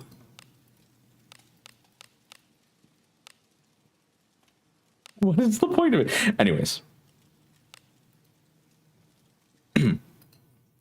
So design-wise and also kind of lore-wise, Hello. Shall we chat? Yeka's my favorite. If you have time, how about a chat? Also, I kind of like that she has a skeleton with her, whose name is Doctor. I'm gonna say hi to Doctor. But I like Yeka because her lore is very interesting, and how it describes her as a person, just she's very competent. And her attitude and just how she talks to you as you're exploring the dungeon, I just really like it. I'm a sucker for her. I really like her. Again, I just think she's neat. Kind of wish. Wait. Is there a way to get rid of this?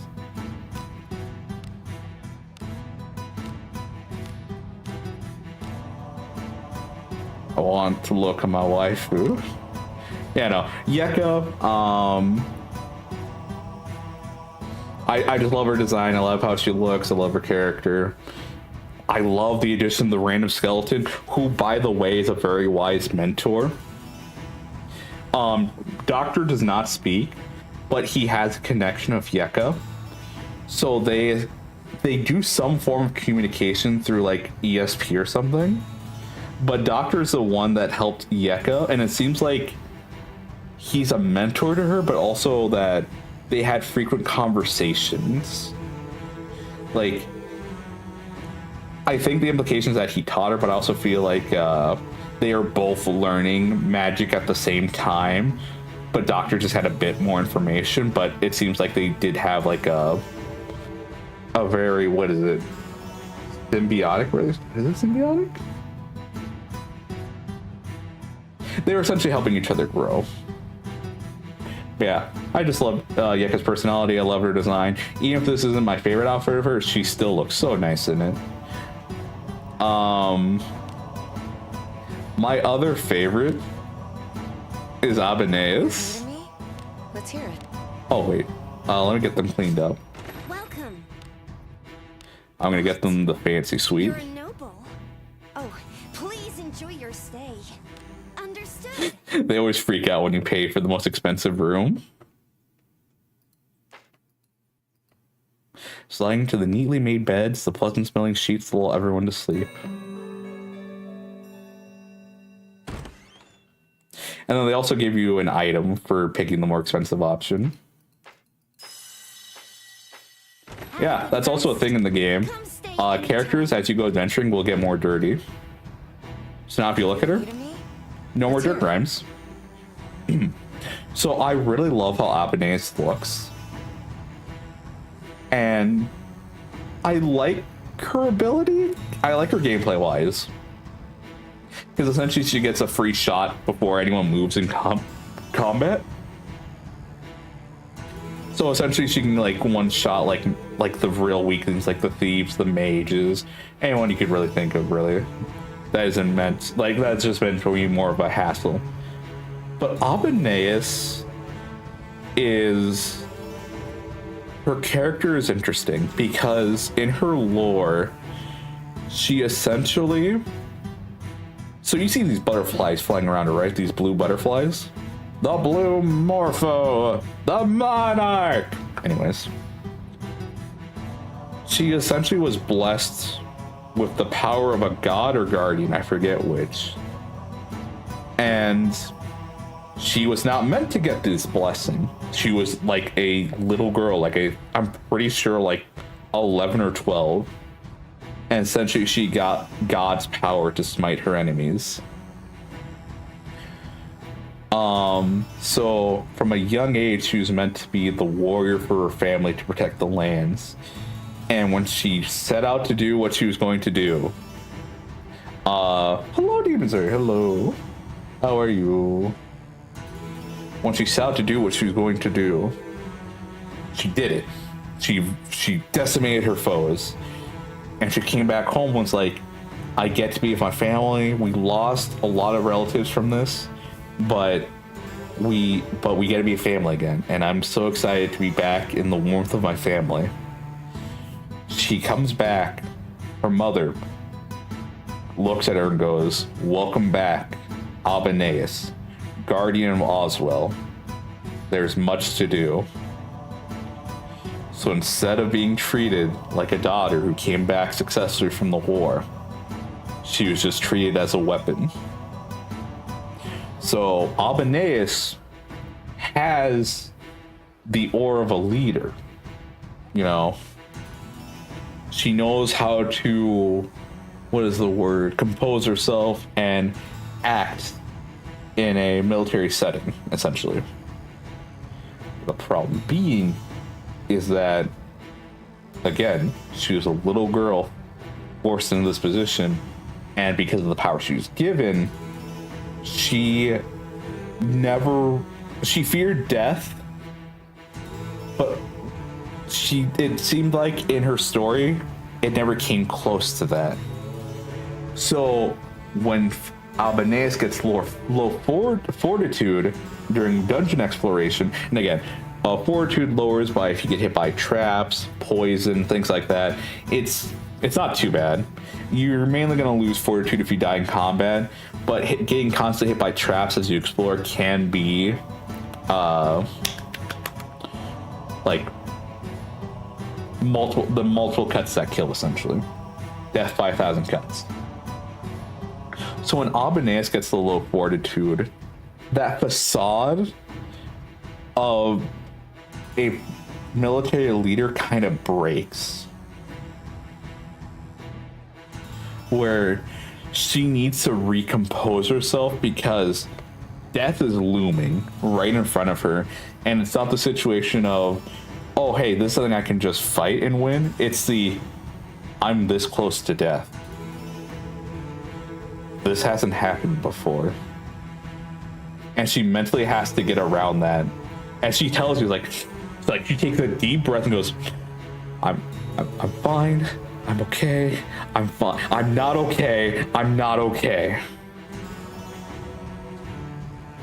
Because again, she was given the power from a god to fight, but the power is overwhelming to her enemies because she didn't have to deal with this.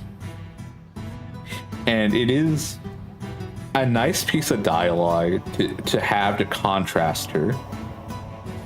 And that's the thing, like, you're right, her face was not ironclad, and it was never meant to be, because what led her to get this power was that her family, so like think like her distant grandparents essentially, made a contract with this god, and like they are become the protectors of a land. So think of Lord's territory.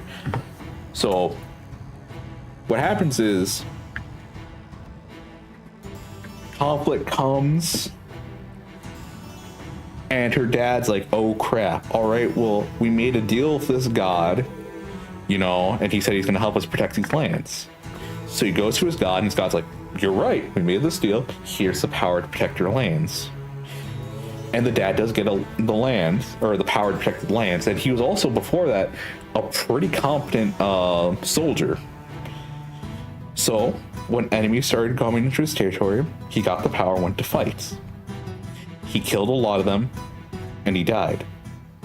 Abanese's older brother learned of his father's passing and said, hey, god of these lands, you said that when these territories are under attack, you grant us the power to protect these lands. I need that power because my father has passed. The god goes, all right, this is true. Your father has passed. No one has my power to protect the lands. You are now the person who will get these power to protect the lands. The brother goes out, protects the lands, kills many enemies. He dies. The second eldest learns of his older brother's passing because of the same fate as his father. The older brother passes on during combat. Second oldest brother goes to the gods of the land and says, hey, my oldest brother has passed away. No one has your blessing right now, and I need to protect these lands. I need your power. Please grant me your power to protect these lands. The god goes, you are right. No one has my power right now to protect the lands, so I will give it to you. Second oldest brother goes, decimates a lot of foes, dies in combat. The third brother is like, learns of his second oldest brother's passing. He goes, okay, we have to do a funeral, but we're gonna lay rest to the family that's passed. And after that, I will go and fight.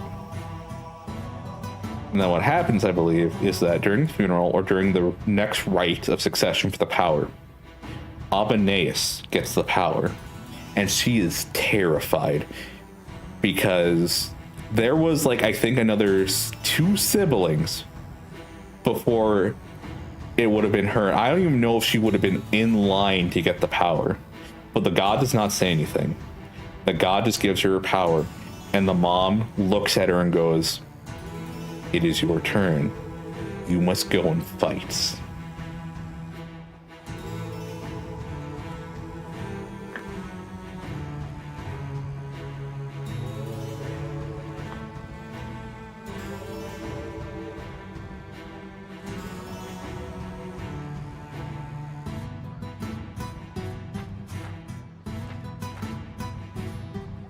What's the matter? Yeah. So it's lines like that that I like, If you have time. How because in this game, so Kobeni, yes, essentially if you did the inverse of Kobeni's scenes, where 90% of the time she is losing her mind, where instead it's Abaneus, 90% of the time is very competent, but those 10% she goes insane.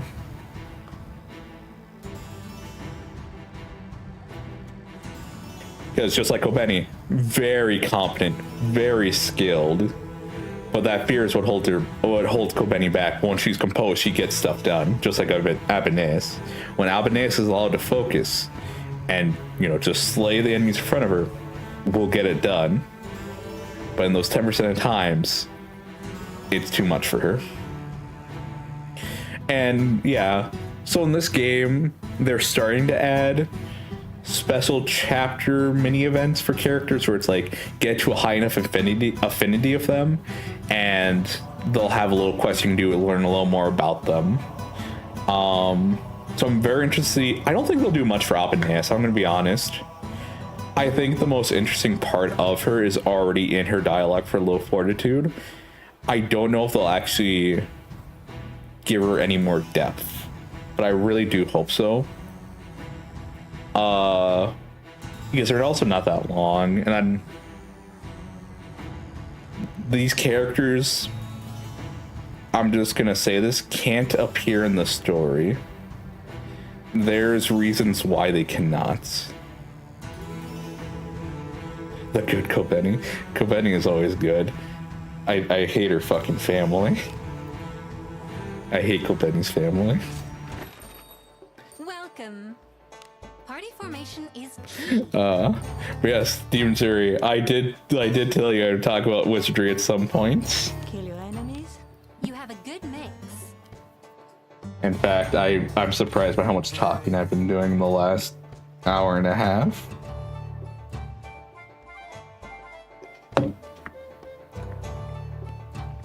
But yes, any character you get, there's only one character I think they could give you that could have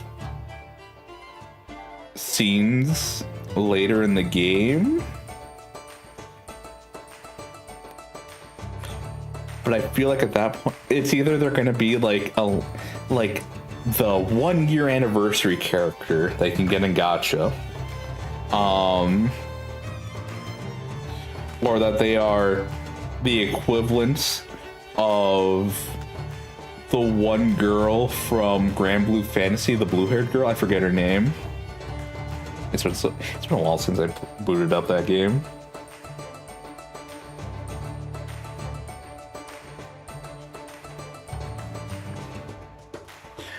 But yes. Yeah, you're not gonna get much more story besides what they say in dialogue, and what you get from their little snippets of lore, which you unlock through Let's hear it. doing just talking to them and exploring with them. Also, there's some mechanics we don't understand still on what raises affinity and what gets you the last pages and what gets you a flaming heart. Because If you have time, how about a chat? as you can see here with Alice, this means I've essentially unlocked full affinity of her. But with Yekaterina, or Yekaterina, I do not have it. And I've only had Alice maybe for an hour or two more than Yeka, and I already know I've played this game for over 100 hours. But for some reason, her heart icon hasn't been unlocked. Yes. So Noli, Yeka, waifu. This is my waifu, is Yeka. And then character I find I like her design. Let's hear it. I like her voice, and I like the dialogue she has. Avanes.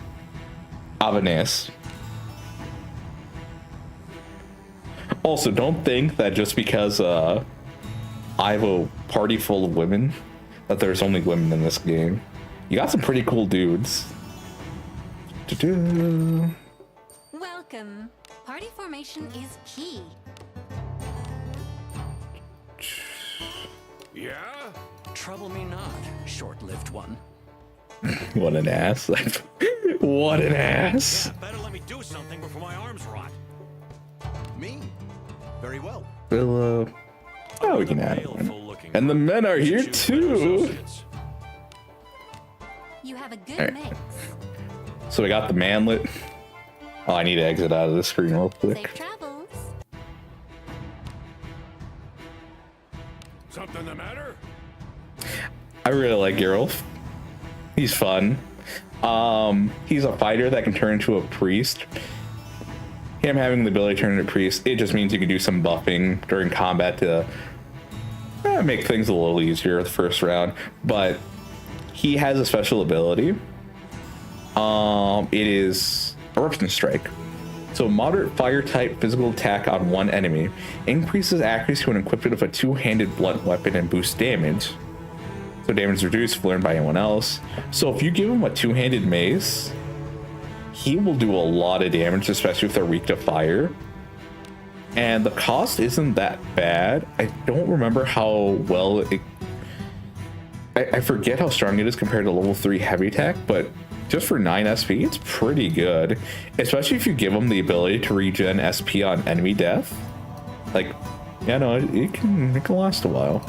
And as well, what is it? Branded hands increases accuracy when equipped with a two-handed weapon. So this ability is a little dumb because the weapon you mainly want him to have equipped is a two-handed mace, and maces in this game have the property to never miss, technically.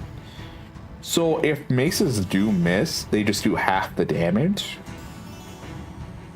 So I mean, it's good because that just means you have more uptime on full damage. And we are hitting a point in the game where you want some blessings that increase accuracy on your equipment. But I think they should have even given more critical chance or more damage in general. I mean, technically that's what his inherit does, where you combine multiple versions of him, where he gets more critical chance and just more damage. I feel like they try to do that to balance it out, but I would have preferred if they gave you more crit with more accuracy and just made him the two-handed heavy mace monster he was meant to be. He's cool, he's great, he's pretty much just like a dwarf you'd imagine in other settings. Yeah, no, he's just a cool guy. And then this fucker. What is it, my friend?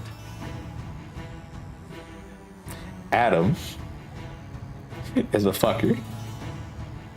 I'm not too familiar. I'm not too familiar with his story. I have yet to do his little extra side story that he has. But essentially, he wanted. His village was failing, and I believe he learned of a powerful mage near his country. So he's like, "All right, I'm gonna go over there." He found the powerful mage, but then he became like mind controlled and managed to get back his sanity after doing something. He is a haughty elf, not haughty, Haughty. He's like a typical elf of arrogance or whatever. He always called you short-lived one, despite that being a little dumb because I'm pretty sure you outlived this fucker easy. But anyways, his biggest benefit is this one: continues to reduce the MP cost of mage spells that are 6 or less. And then as well, because of his class of being a mage, continues to reduce the MP cost of attack and debuff spells. So, for Adam, it means his spell cost is really low. He's only using 3 for essentially his basic attack. I think for my MC, I have to spend 5 mana every time I want to use like the baseline spell. Yeah. Filthy, he can't even live past 100. Yeah, that's what he looks at. He looks at all the humans as just incompetent, fodder. Because, you know, elves live for so long, they're like, why'd you rush that decision, human? Why couldn't you just spend 20 years pondering what the repercussions of your action could have been? Why'd you do this? And it's like, okay, Adam. Fuck you too. Yeah, no, Adam's good. The one problem he has,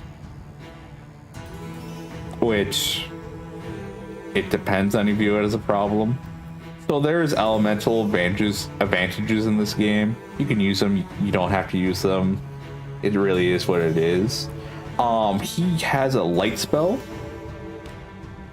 and not many things are weak to light, but if they resisted light for some reason, he has this ability that makes it so that you can't be resistant to his damage. Yeah, eliminates dampening of damage from types the user is at a disadvantage with a chance to reduce damage when user is attacked. So not only can, so like he's light element, if he was hit by a dark spell, there's a chance he could lower the damage. But what this does apparently is if an enemy resisted light, he just makes it into neutral damage. So he's more of like, you want a mage in the party that can always hit consistently and for a really cheap cost. So if that's kind of your flavor of mage, he fills that real easy. And then there's your character. As you can see, I am but a hand. Also, your skin looks a little weird, a little fucked, if I'd say so myself. I wonder why that is. Moving on. Yeah. Gandalf is, if I remember right, like the free-to-play version of Geralt. Yep. Where is it? Is it Card Experience? Yeah, I'd say he's a free-to-play version of Geralt, even though Geralt's released. No, I shouldn't say that. Essentially, he gets accuracy and surety. Surety is your critical chance. It doesn't affect critical damage, but it does affect critical chance. And then also you can reduce the amount that fighter skills cost. So this usually costs 5, it now costs 4. And heavy attack is a skill you're going to use quite often.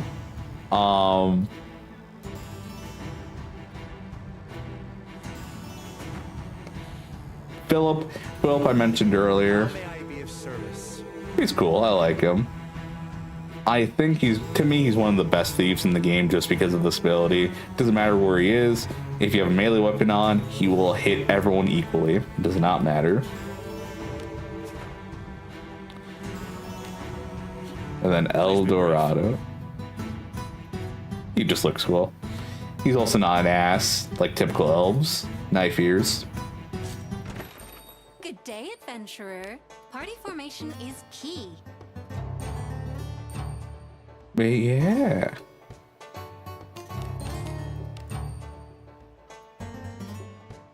Kill your enemies? Understood.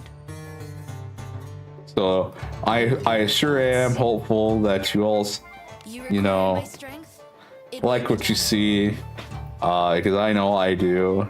And just know, if I ever enable donations or super chats, your money will be going to funding Proxy Wars and also Wizardry.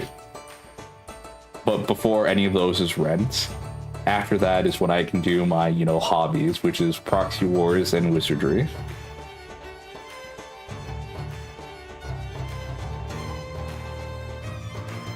For those who don't get the reference of Proxy Wars, you should look up someone by the name of Decooters, because they're funny, and I miss them,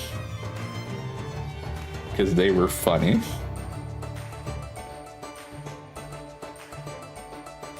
Ika, where the fuck are you?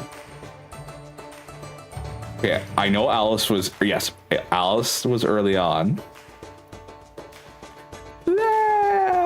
That might have been actually a bit longer, because this is the order that you registered characters. So yeah, it goes from left to right. So I got Chloe, I got Lana Vale, then a Galena, Uni, Eldorado. So this is the order I got characters in. I guess it might have been a while before I got Yeka, but even still, like. Do this? Doctor, do you think I can do this? I will get results. The Nabanese is one of the last few characters. This is the last character I've registered, is Sabia, the Dragoon Girl.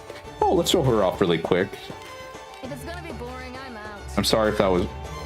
Oh shit, yeah, I can't show her off.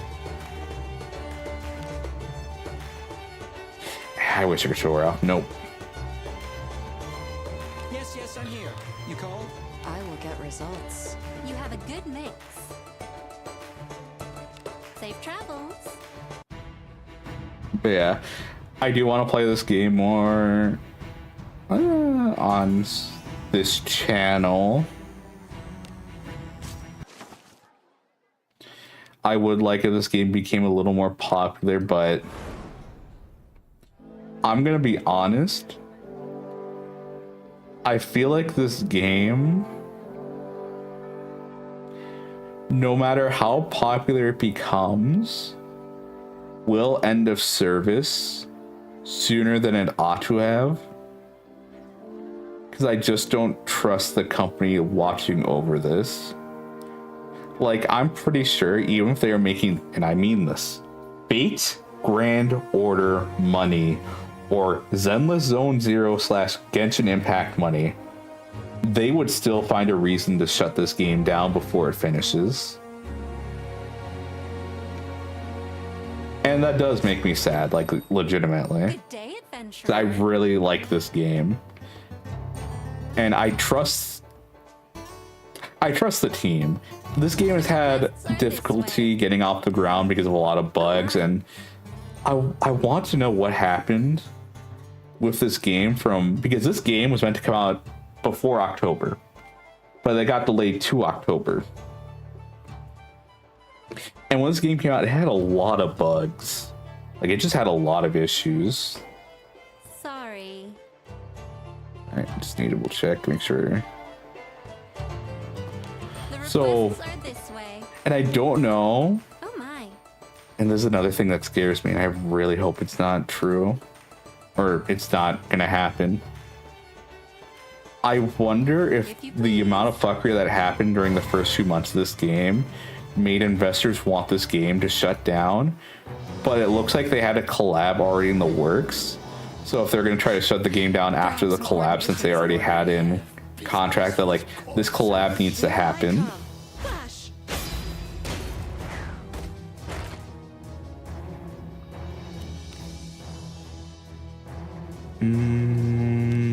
Beholds the protection of Agora. Enjoy the blessing of a god. Also, there's a joke. Someone on the server keeps saying that a certain type of character is going to keep being released, or going to be released every time a new banner happens, and they've been wrong for like the last like 5 months. Every banner is like, oh, finally this character that was data mined is coming out, and it just never happens. And I really hope it just never happens.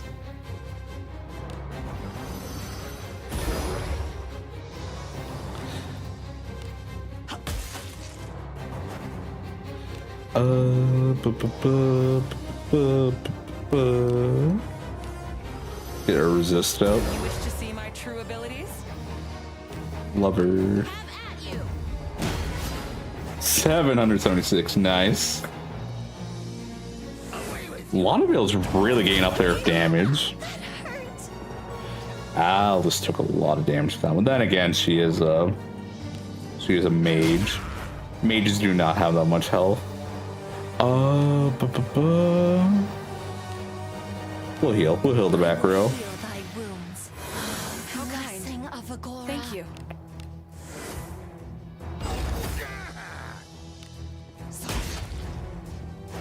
Nice. Okay. Let's lower defense. Doctor! This shall be your requiem. Let's try to stun them. You. I think Lana. I have nothing to support this statement about any of the things I'm about to say about how the equation works for damage. But I feel like Lana has hit like the magical curve of like her attack has now hit a certain point that it's just gone exponential when hitting enemies now. Because I think with surety hits from before, she was only hitting, even with defense down, she was only hitting like maybe around 500. Yeah, she's doing a lot more than Abeneus. Something happened? Also, something to note is that Lanavale is using a two-handed axe, and axes have the property to bypass enemy defenses. I forget how that. I don't know if that's been tested yet by the community, or I haven't read up on it yet. But like, if their defense is already low, like, is it just like a 0.3 or 0.2 modifier to damage, or is it like get smushed a bit because like, oh, if their defense is 0, like you only get like maybe half effectiveness. Yeah, no, Lanavil's now starting to do more damage than Abaneus. But the thing is, I have Abaneus built to occasionally do 2 hits, and she doesn't have to use SP. That's the other thing. Oh wait. No. Okay, no. I understand now. I understand now why she's doing more damage. So when I have Lanavil attack normally, she hits for like 550 on a critical hit.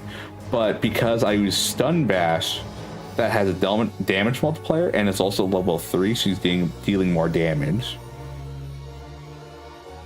So Lanavil needs to use more. You need to use SP, a decent amount of it too, to out damage Abaneus. I know I said a lot of words there, but I feel like you guys like it when I say a lot of words. You know, when I'm just genuinely interested in what I'm doing. No one has survived against me. Bodies will pile and blood will stream. Not only interested, but know what the fuck I'm talking about. Even then, I don't know what I'm talking about with this game. I just know enough of the things that might explain different things. Rikku Hotline 1. So I have been thinking of just doing videos where I just talk about something.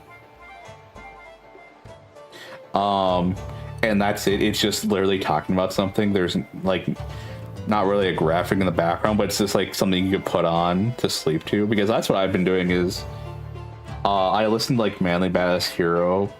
I've been listening to Grimmy when she streams, because she streams essentially when I go to bed. So I have that on for a bit. Sometimes I'll have Mandalore playing in the background. Set for like all these I have set for like 2 hours, so like just some white noise to play when I'm sleeping. Or it's like, oh, you know, I'm still conscious enough, might as well listen in. And then I set an alarm for 2.5 hours later so that if I do fall asleep, it just stops playing.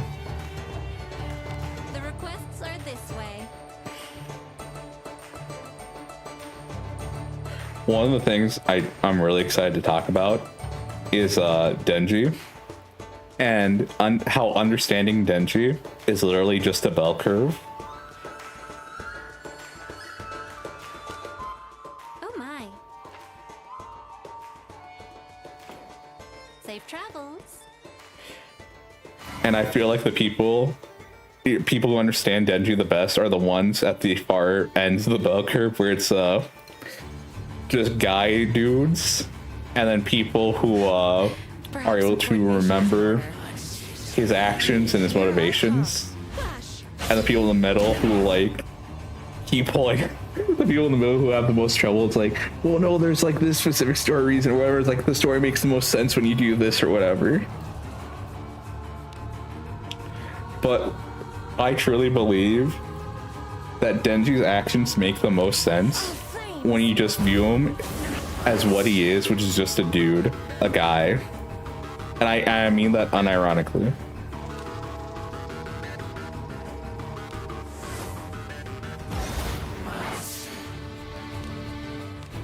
No one has survived against Because to me, Denji is literally just like the embodiment of just a dude guy. Like when you think of a dude who's just a bro and a guy, like that's him.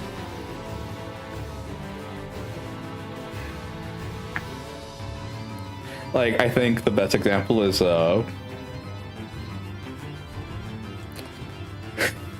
his opening scene of Aki, where Aki roughs him up a bit or whatever. He's like, you know, hey, quit now, Miss Machina is never gonna love you or whatever. Tis a fortuitous type. And just tells them to quit public safety or whatever. And Denji's just like, fuck you, I don't care what you say to me, and just kicks him in the nuts because you're fighting a dude. You're having a little tough, what's the word? Not tough, is it tough one? A little scrap, we'll just say. And it's like, yeah, like, what's the best place to hit if you're not aiming to kill? The fucking nuts. And it's just like, why would Denji get so aggressive? It's like, well, one, a woman said that, what was it? Miss Maki, what's your favorite type of dude? I think my favorite type is the Denji type. And he goes, bro, dude, that's me. And when you think of a guy, you know, just the general sense of a guy just getting a compliment like that, they'd be like, dude, I think I'm in love with her.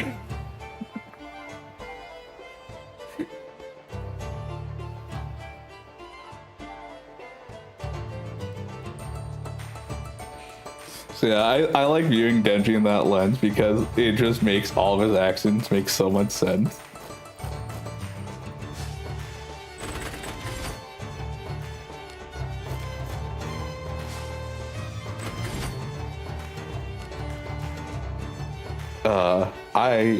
I can actually stream for quite a bit today because my brother's going to the gym.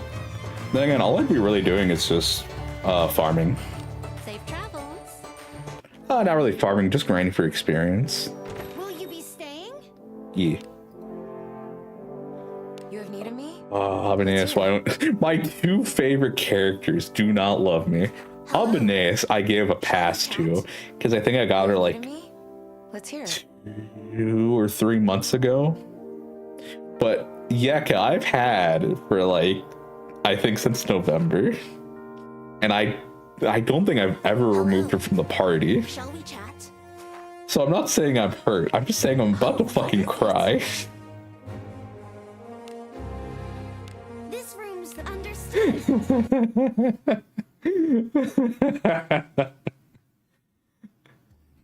Of course Alice loves me because like, oh, you'd be a great fodder for the god Agora. Come stay. Have I ever anytime. told you how I love that you walk into the traps before me so that I don't get hurt? Yeah, Agora really appreciates that you keep her vessel safe.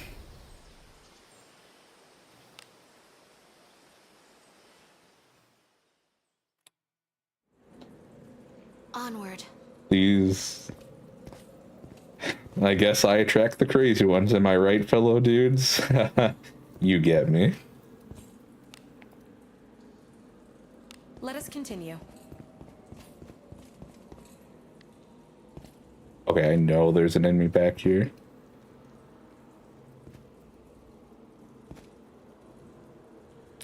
Interesting, I am not hearing the heartbeat.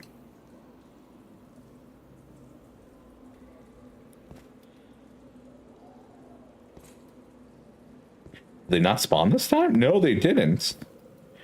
Interesting. I was kind of expecting that one to spawn. Alright. An enemy is there. There. Tedious. Flash. Also, I'll have you guys know, I'm playing at 60 frames per second.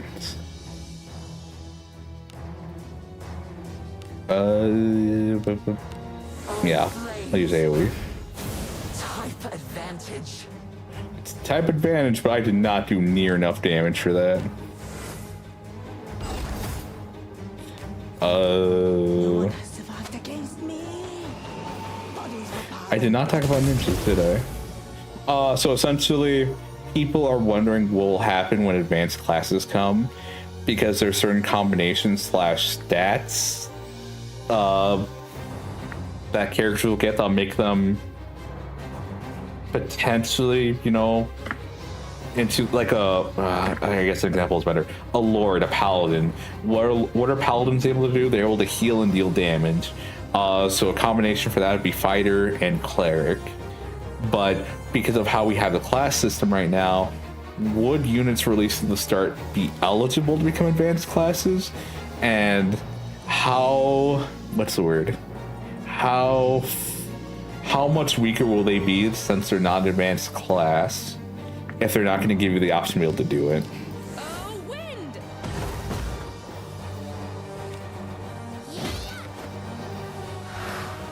And then as well, some character combinations, people don't know how it will, what's the word?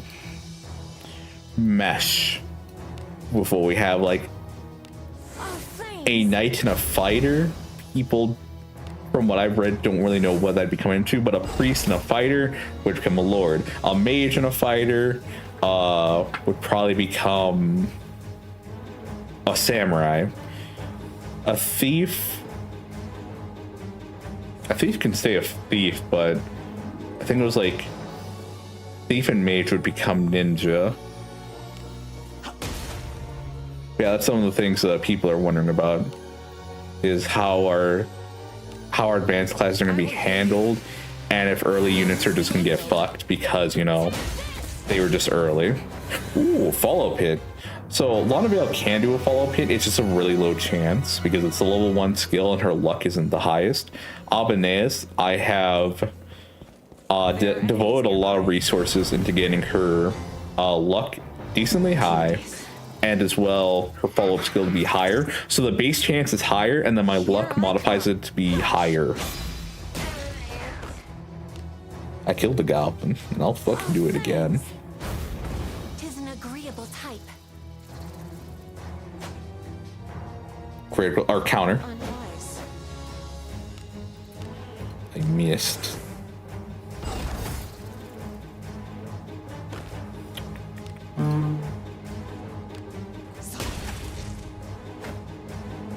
Not dead. Oh, wind! 475. Yeah, it can't. I should have heavy attacked for that. Oh, flames. I was actually worried they weren't going to die from that. What is that?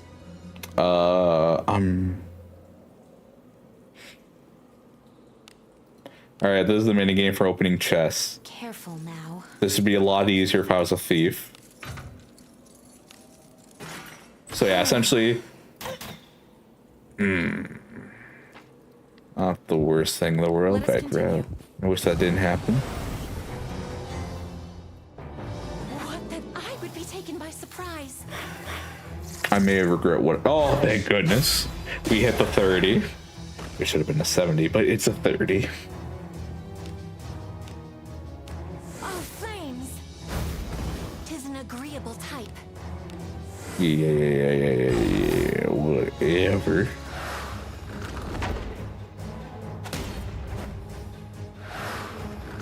Oh, we will have her defend, actually. Did not get the kill on that. Counter. Unwise. I love the counterattack can do that.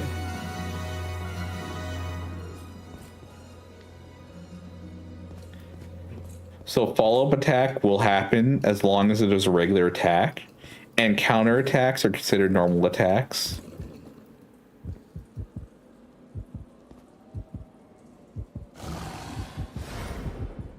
I knew it.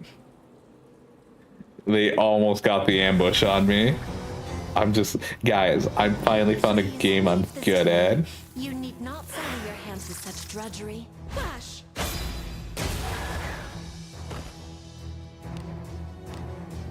Oh, flames. Tis an agreeable type.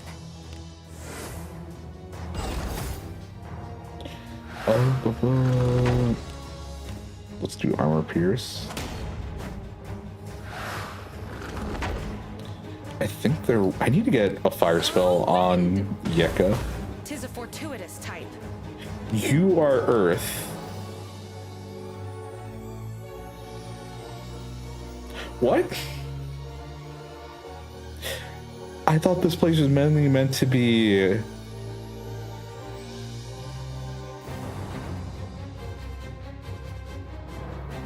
Oh, hello, Psychotastic.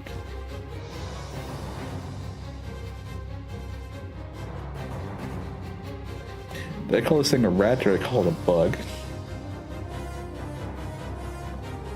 I'm just playing the elemental game, and this cave is mainly supposed to be wind elemental enemies. But I just hit this guy for wind elements, and it's super effective damage, and I feel a little taken advantage of.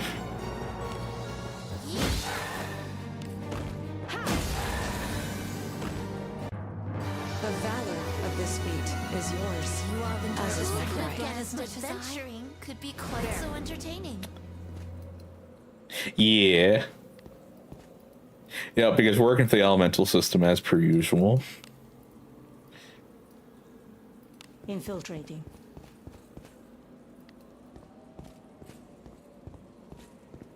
I was very confused for a moment. Yeah, I would be too. Let us continue. Yeah, Psychotastic, how are you doing? Oh, I saw you playing the Chocolate Factory game yesterday. I was there for a bit. How'd it go? Here I come. Flash! Or was it yesterday? It might have been Saturday. Yep. Very buggy. Oof. Unfortunate. It was fun. That's good. That's good that even though if it was buggy, it was fun. Yeah, Saturday for you. Okay.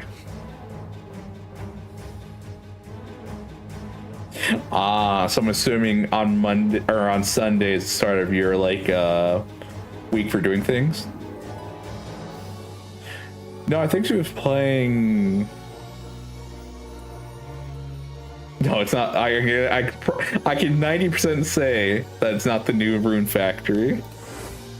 Imagine the new Rune Factory takes place in a chocolate factory. Oh, flames! Type advantage. Yeah. Nice, you got the follow.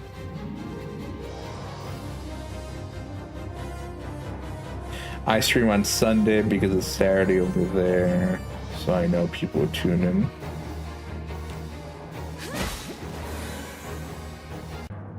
The valor of this feat Wonka is Factory, the yours. new Rune Factory game. Podcast adventuring could be quite so entertaining. Like you said, Rune Factory. Ah, yes, Chocolate Factory and Rune Factory. I think you just heard Factory and you're like, wait.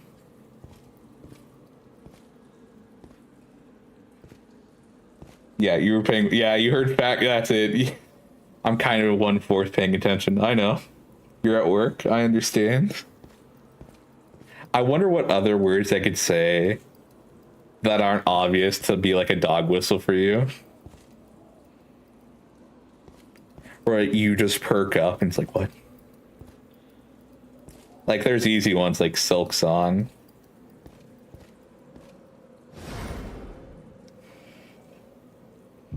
I could probably say silk. I don't know about song though. I think I can get away with saying silk and be like, excuse me? Please leave this to me. Buddy? Oh yeah, buddy. That's, yep. Such drudgery. Flash! I remember Corner's like, whenever she tries to threaten you for a while, she was like, all right, buddy. And you're like, buddy. Tis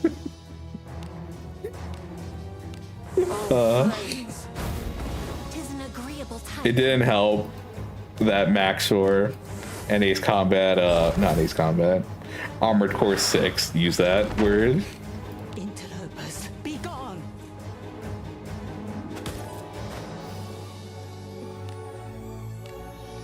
Oh, wind!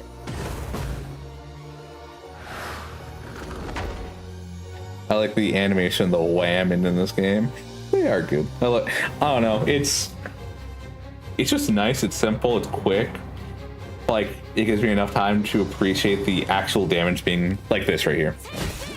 We're done. Bam. Like you see the character for long enough, you can appreciate that they are dealing damage, and then they just hop back. I'm gonna fail this. Careful now. Ooh. Okay, am I afraid of treasure chests now? Nope, but I'm poisoned. I should not be in the front row, but this is how it has to work because of the buffs. There's McDonald in the Pentagon. Who showed me that song, and I don't know, it's really catchy. I like it. It's simple, it's funny, it's a little dumb. It's just a nice thing. So when do we get the stream you playing on? I know why you're asking that, Onward. and I'm not ready to commit to the bit of people thinking I'm a misogynist. For those that don't know, Pivot once famously put a hypothetical to me in Corner where it's like, all right, like, what if, you know, there's multiple Rikus and one of the you're the evil Riku, and like, you know, the good Riku is a doctor who hates women. And because of course the evil me or the good me has to be the opposite of me. What are my two key traits? Not being a doctor and loving women. So of course the good Riku has to Perhaps be a doctor coordination is in order. and hate women. No, you were putting words in my mouth. I love how you keep trying to justify this pivot. This is what you said, and you feel, and you every time you're like, listen, if I just change the sentence slightly, but keep the main concepts of you hating women, being a doctor, and being a good person because you're a doctor, and that also hates women. Like, fuck you, pivot. You're not getting out of this one. Hello, women. I'm tired. They're quicker than I thought. Pivot likes to play this game where it's like, no, it's like, no. The thing is, like, what makes you good is you're a doctor, but you also hate women. You're not good because you're a doctor and you hate women. You're good because you're good because they're a doctor, but they just so happen to hate women. No, I said we have no idea which Riku is the good Riku. The doctor could be evil. No, you said the doctor is the good one. Pivot can't hate women more than me. Yeah, Twitch knows that. It seems Not once has Twitch banned Pivot for misogyny, but Psychotastic, I remember first 3 streams I did on Twitch, she was just constantly being flagged by Automod, and it's just like, there's no way.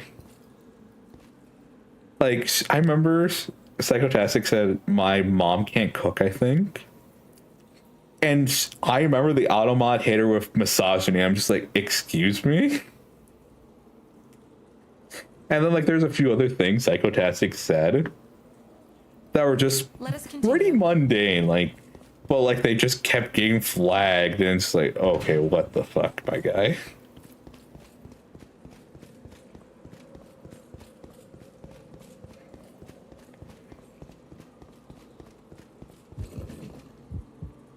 Just like my mom, yeah, no. I can totally see that you saying just like my mom will get you flagged. There are enemies nearby. The Automod literally thinks Psychotastic is trying to repeal the 19th Amendment from America. Alright, I think an enemy's coming from my left. Follow you, as always. So I do need to be turn on the dime, I think.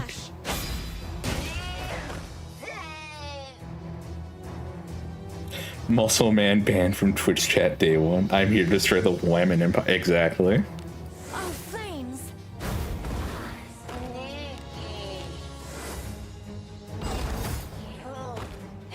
Because Lord forbid a woman have opinion on women, am I right? Yep. Oh, Earth! Lord forbid a woman just even casually mention women in her sentence.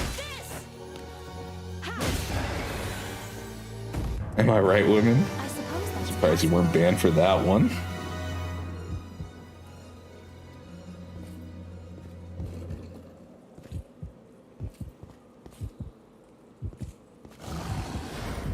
There we go.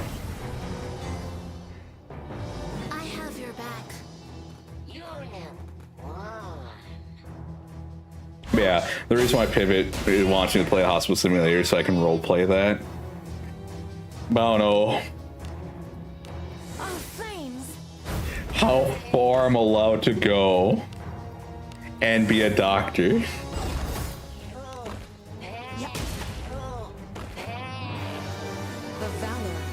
Never said those words. You know, I know what you're fucking implying, Pivot. All right. You can keep acting like listen. All right, I'm just saying. All right. Perhaps some coordination is in order. Flash!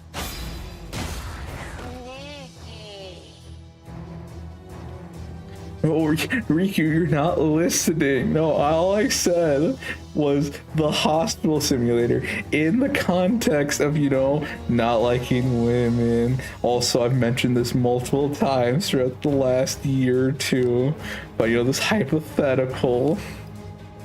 Oh, flames! Type advantage.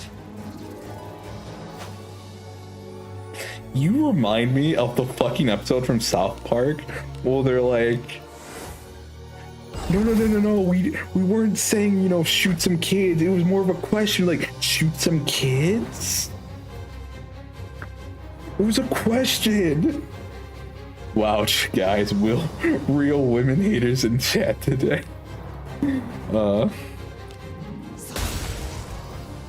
Critical.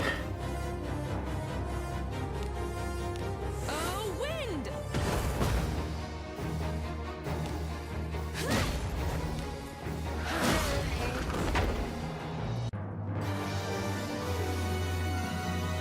God, I would. How many disclaimers would I need to not be banned on Twitch and YouTube for doing one hospital simulator stream where I, you know, act like my good counterpart that's a doctor and hates women? How many disclaimers would I need? Like, I feel like I could have a disclaimer going off every 30 seconds, loud blurring alarms, and someone would come in and be like, I can't believe he hates women.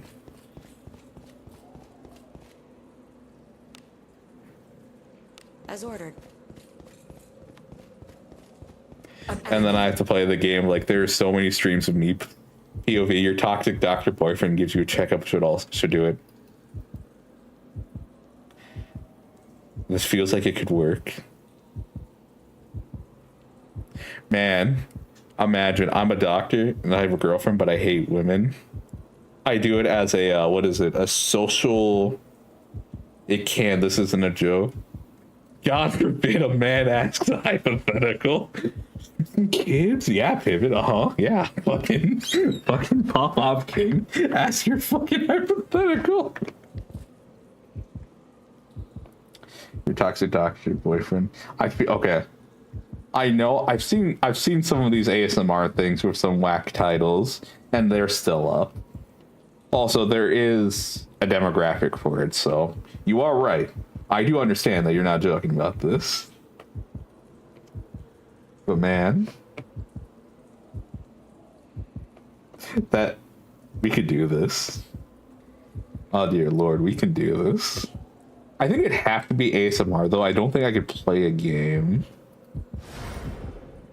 I don't know why. I just have that feeling. I have your back. Flash! I found a good one though. It's like, don't watch Ring Awakening head at 3 p.m. Not even 3 a.m. 3 p.m. Oh, flames! Toxic Dr. Rikku goes viral. Are you all right? No. Oh. indeed. Oh, nice. I have an ability that, depending on my luck, I have a chance to remove one debuff at the start of my turn. Very nice. It actually popped off that turn, so that's cool.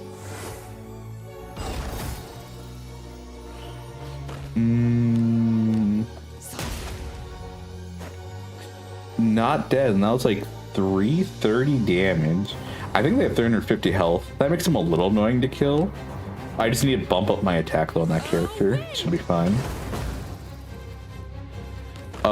You gives you armor defense or armor penetration. And you just have damage. Well done, everyone. Everyone is so dependable. I don't know if I could actually be misogynistic. I feel like it'd just be like, I don't know. I don't feel like I could be that creative with my disdain of women. It would just be a lot of generic stuff.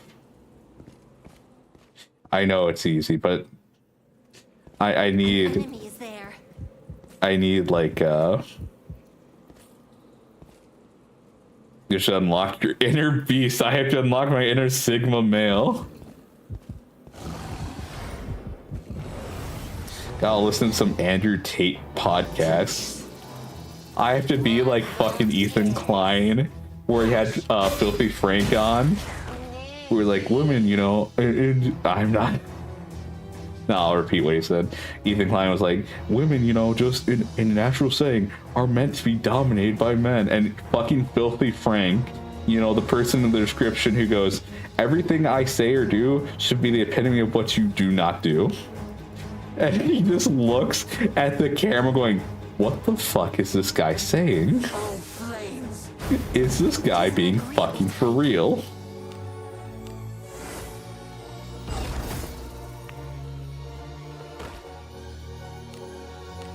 Yep.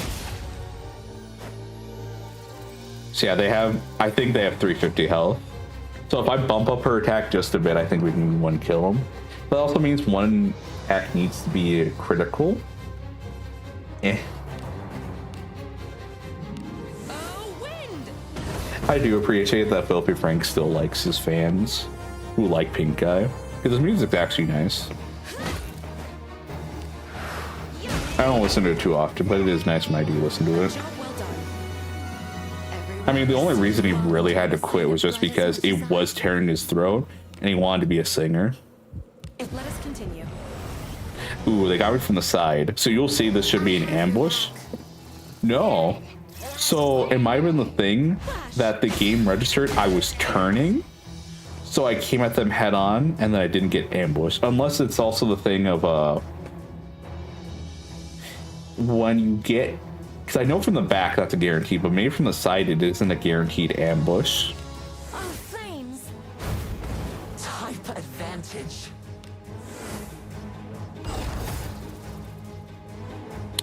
Well, I kill.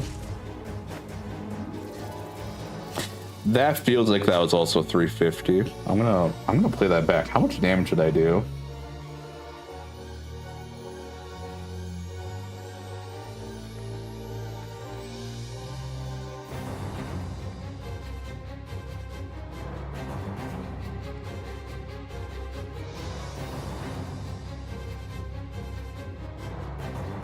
$110, $112. No, I did 350 damage. It could also be a thing of they have variable health. Oh, I have 4 people watching on Twitch. Hello, people on Twitch. Also, I have 4 people on YouTube. It also says 3. Yes, hello.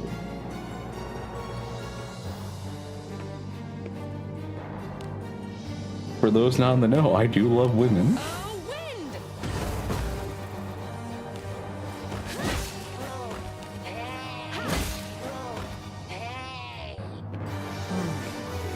Also, Saturday was International Women's Appreciation Day. Commendable. I should have tweeted just saying I love women as I usually do, but I didn't. As always. I gotta make sure that the people who find my channel later on, like, just have just that extra bit of red string they can attach to the corkboard of like, see, I always knew he was a misogynist, sexist. I always knew this. And once I prove it, Stacy will finally go to the prom with me. Oh, wind!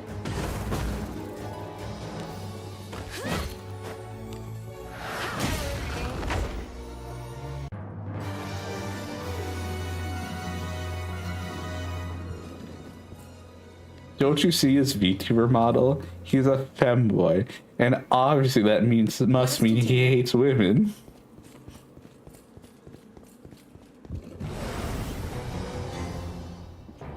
Oh, what's that?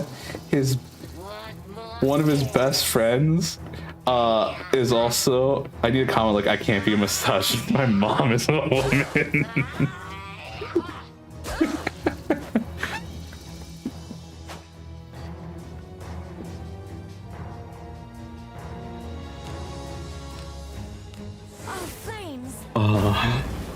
agreeable type. I'm just cringing a bit.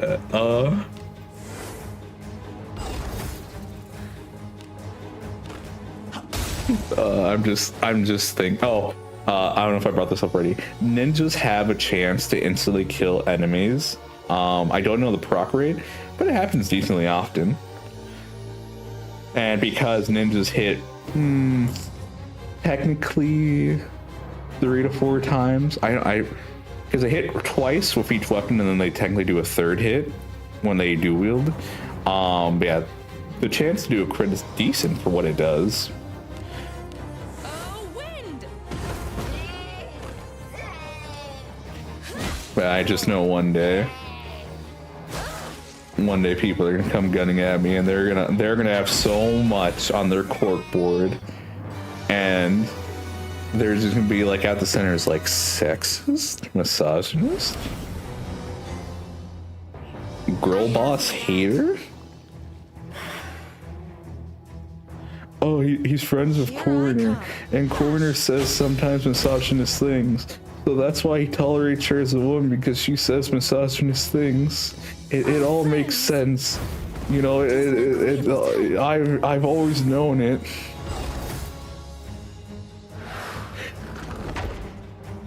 And it's like, all right, bud, okay.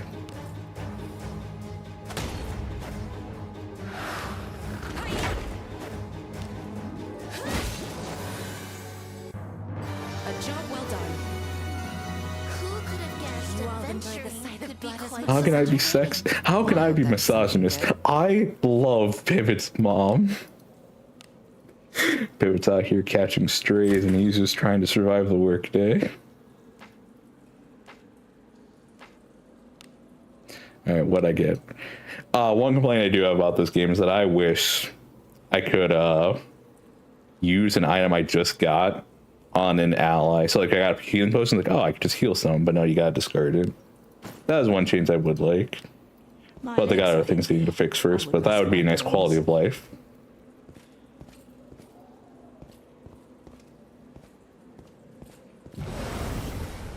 Oh, okay, I thought I got hit by the side, and I was like, no, they're right in front of me, thank goodness. Flash!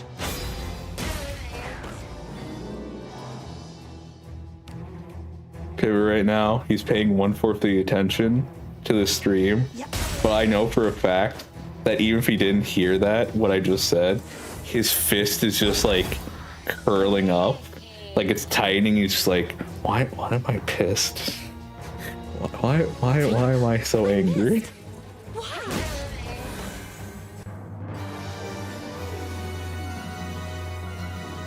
I can always clip it. If you want, you may. Oh my gosh.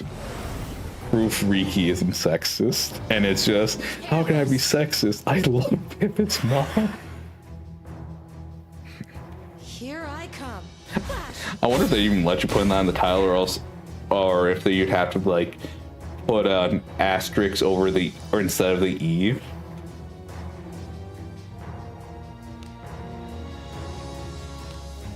Oh, flames! Quote, I forgot I'd written down. What is the quote? Discard women equality. Ah, yes, I remember that. I don't remember when you said that, but I do remember you saying that. Discard women. Obtain power.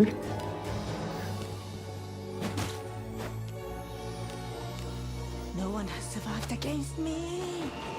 Bodies will pile and blood will stream.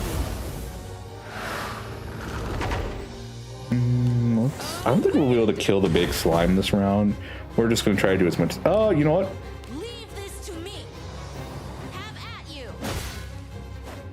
Ah, we didn't get the crit or the stun. Oh, it did die. Okay, nice. That one's for the ladies out there who want me. Ladies. So you all enjoyed the sight of blood as much as I?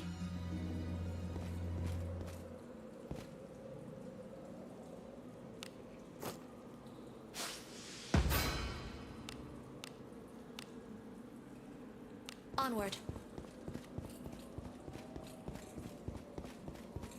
I had a thought that if I ever get another outfit, I want to get a pimp outfit. Just to make the corkboard even more fun to look at, you know? Ordered.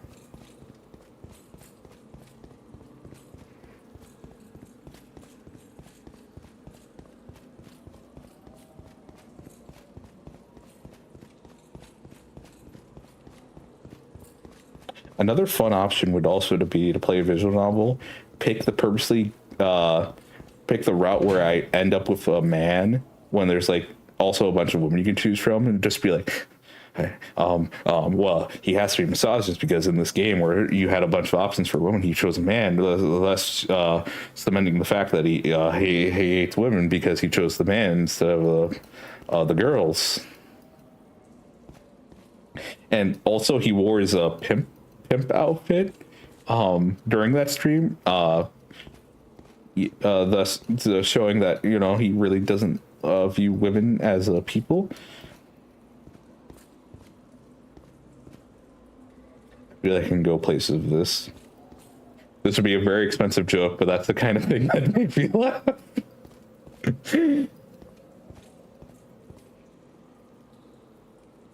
How far are you willing to go for a shit post?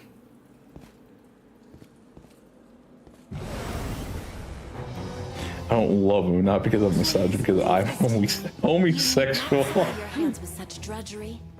Flash.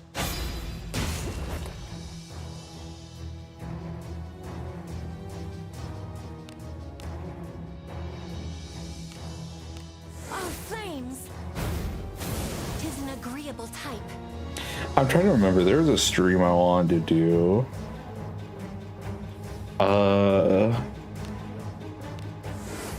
Fuck. No one has survived Oh no, I remember, I talked about it on Twitter, and Psychotastic is censored for some reason.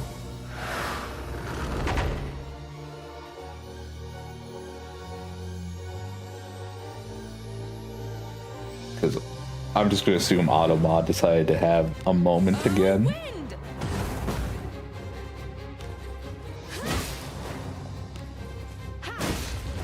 Oh, a link. If you want, you can send it to me and then I can post it.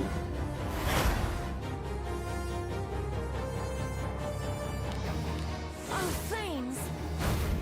Type advantage. I feel like I should just give Quicker than you I thought. mod privileges, just so you can do that if you want.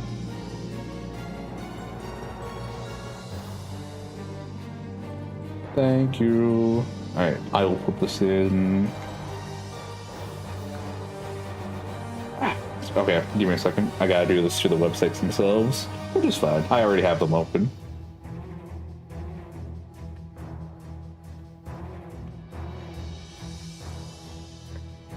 There we go. Thank you, Psychotastic. How can I? How can I? Oh, it also reminds me of the that one meme that Pivot made, where it was me looking in a mirror, except in the mirror. No, it was a jacket looking in a mirror, and in the mirror they saw me, and it kept saying, "I love women, I love women, I love women, I love women." Yeah. It seems I missed the mark. I suppose that's passable. Riki says he loves women, yet he remains maidenless. Curious. How queer. Please, leave this to me. You need not sully your hands with such drudgery.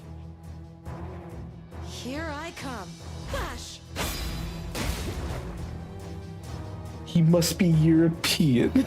It's the only answer. Oh, flames!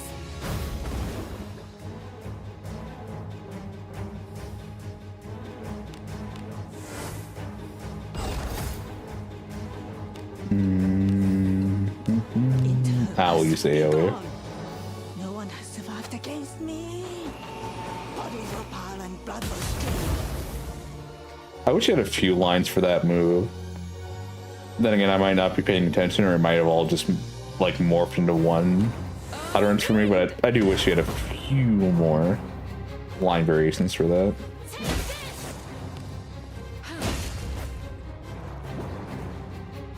Nice. Also, they're really dirty. So, fun fact, we don't know what characters getting dirty does. There have been some thoughts that it lowers your accuracy and some other stats. But it might be so minor that it doesn't matter.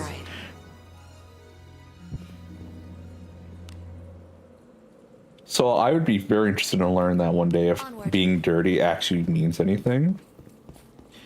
Because there's not really a good reason to go to the higher tiers of the inn. Here I come. Flash. Because I think one of the things it mentions is that I think it says you become more clean. You get more cleansed or whatever if you do the higher tiers.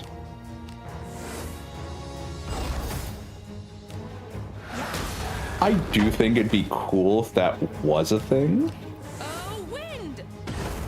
'Tis a fortuitous Like just like it's just a small penalty or whatever. I can also see maybe it was an idea to have that initially where cleanliness did affect your stats. I suppose that's passable. But they're like, the most expensive option for the inn is 5,000. We have players investing quite a bit of gold to increase their equipment's power level, so we maybe shouldn't go down this route. So it could be a thing if it's not in, or it's just not as potent as it could be. The penalties for being unclean. Let us be off. As ordered. There's a fear I have in the back of my head where it's like, either they don't communicate with us a lot of mechanics because, because there is a genuine mystery, and it's always cool to see people discovering things through their research. Or it could be the thing of like, lol, Lamau, we ain't telling you shit.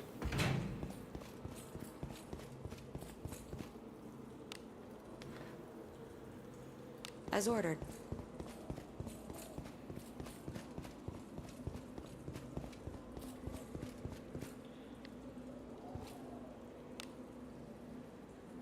Let us continue. An enemy is there.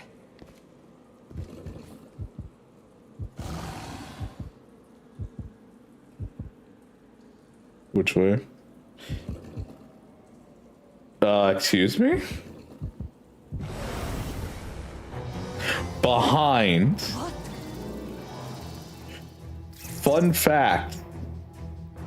Flash. You can run through enemies. You just have to do it in a very particular way. This was tech I learned about a while ago where if you flee from an enemy, if you time it right, as they come running at you, you can walk into them and to the next tile and not trigger combat.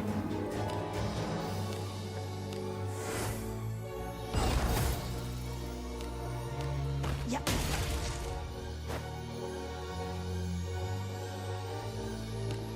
Yeah. It seems I missed the mark.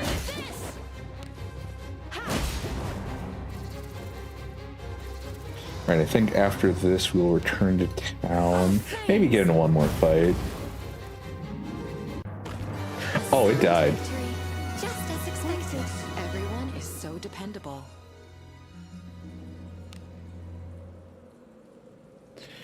So, I guess how I was walking, they could have come from below? I think I did come from up top.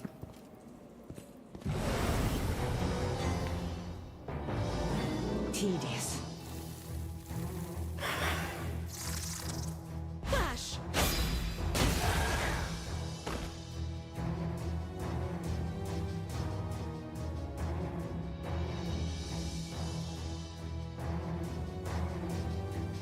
see. Let's see.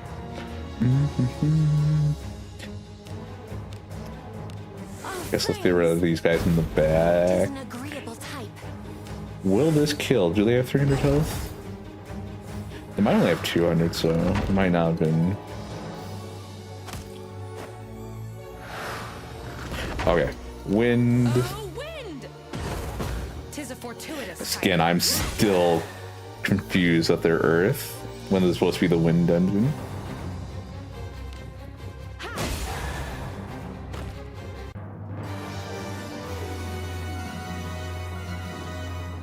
They just do that to throw you off a bit. Like, oh,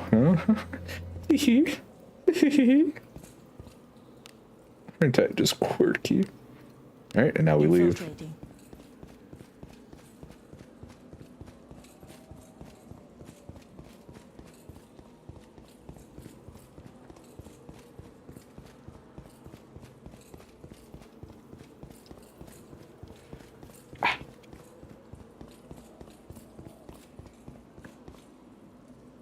Char is on the cat tower, and his butt's kind of hanging off the side.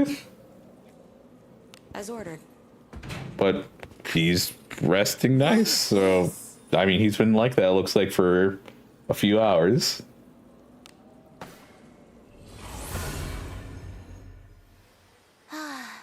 A job well done. The amount of times I've seen him do that, I to me it just can't be comfortable.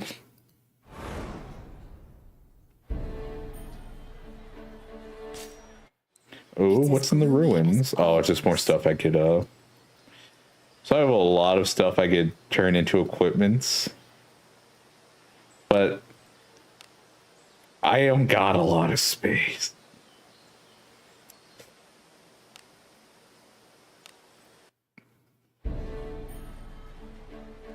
Yeah, I'm gonna need to clean up that inventory at some point. How have you been? Something to sell? You sure about this? Many thanks. Oh, what? Oh, it's probably because of the mana elixir. But what else is taking up space?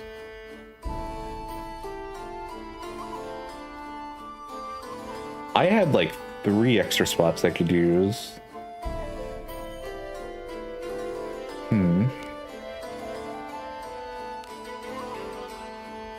All And you these still battles, don't love I'm me? filthy, head to toe. All these battles. Yeah. I'm filthy. I just like that there is like evidence that you have been on a trek in this game, you know?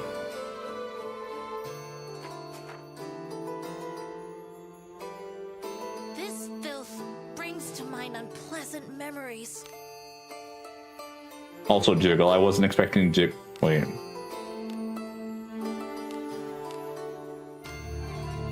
Why does it jiggle when you go to equipments?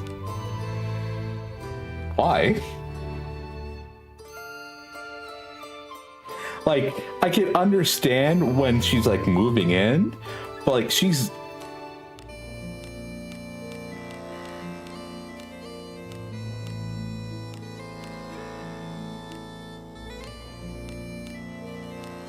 Yeah, it's just equipment. Why? Wait. All these battles. Okay, see, yeah, that motion makes sense. Okay. Why? Why?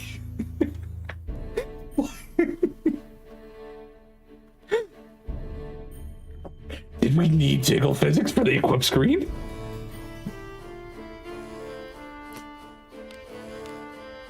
All this, yeah, you know. And then for some reason we hit equipped and it's like, oh yeah, their chest is gonna move a bit. Here I was, just... This filth brings to mind Okay. unpleasant memories. Oh, what is it? She is... Is it only people that get attacked that get dirty? If you have time, how about a chat? I think that might be the case, is that the fighters get dirty because they're actually in the front of it, and then because these guys didn't get hit at all, they didn't. Yeah, they just kind of look the same. Interesting, very interesting. Okay, so yeah, if they actually take damage during combat, they'll become more covered with just blood, dirt. We have rooms available. And look at these prices. And this is with a discount. So this is 200. This would be 1,000. This would be 5,000.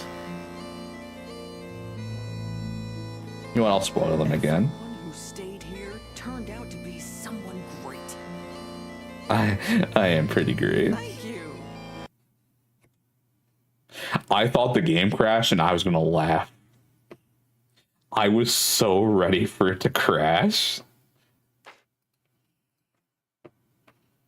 Sliding to the neatly made beds, the pleasant smelling sheets lull everyone to sleep.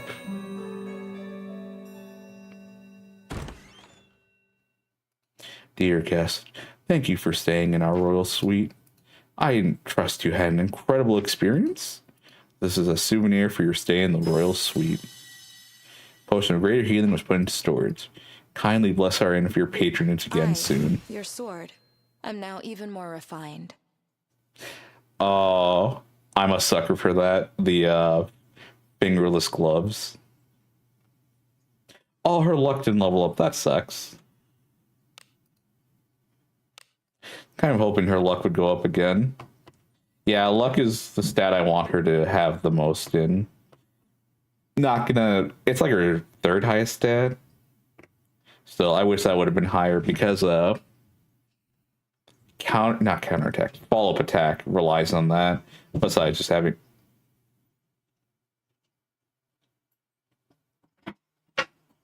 Oh. One moment.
I like her hair, very cute. Her chest is too high up though. Looks like they're ready to shoot. I won't be surprised because of that. What is it, a corset? I think it's called. Because we did that back in the day for some reason. Also, if you're wondering why I went quiet there for a second, because my brother came back. I thought he was going to the gym, but then I remembered he ordered something. He had to go pick it up from a store essentially before they closed. So he got a mattress. I forget what brand though.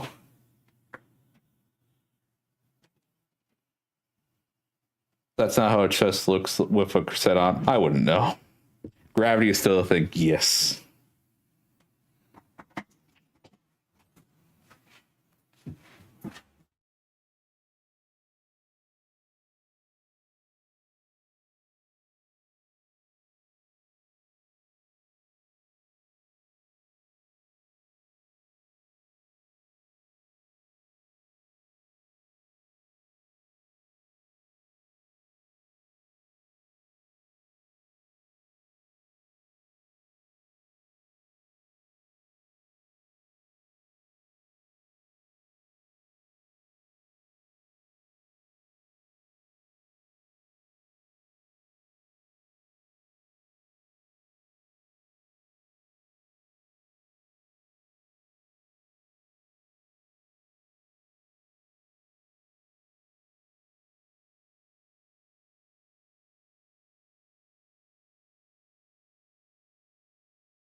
Yeah, he got a mattress.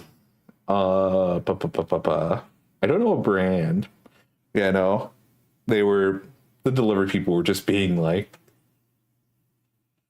they were not working with him at all. They gave him a time frame to like 10 to 2. And we're like, okay, hey brother, wake me up early. And then we'll get all of our shopping done early so we can be there for like the time of delivery.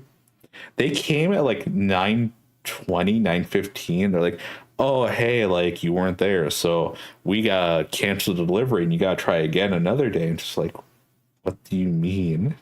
The time frame was 10 to 2 and it's only 9.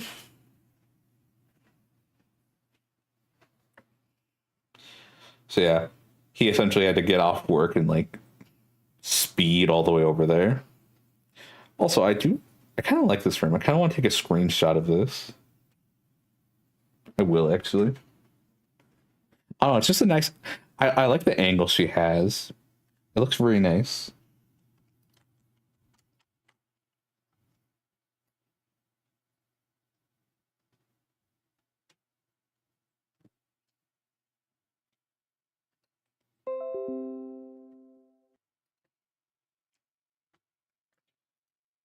All right, I'm gonna put that in the game chat.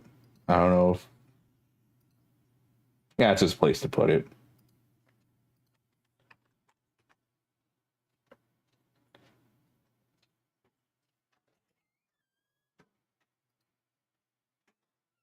All right. So, Avines. You leveled up? Oh, I leveled up. Okay. I was expecting the other people to level up too. Magic power. Okay. Okay. Something I need to do. I think it's you. Oh, what is it? I can't do much because I don't have another thing of your staff. What is it? Yep, I don't have another copy of your staff. If you have time, how about a chat?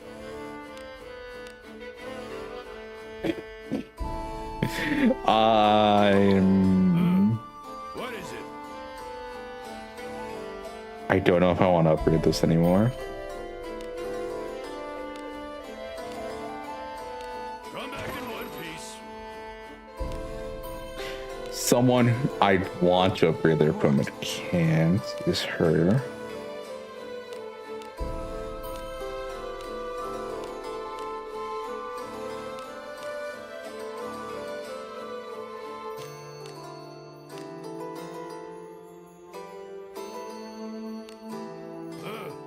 What is it?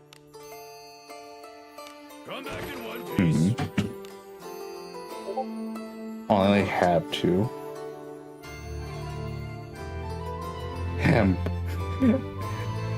Booba.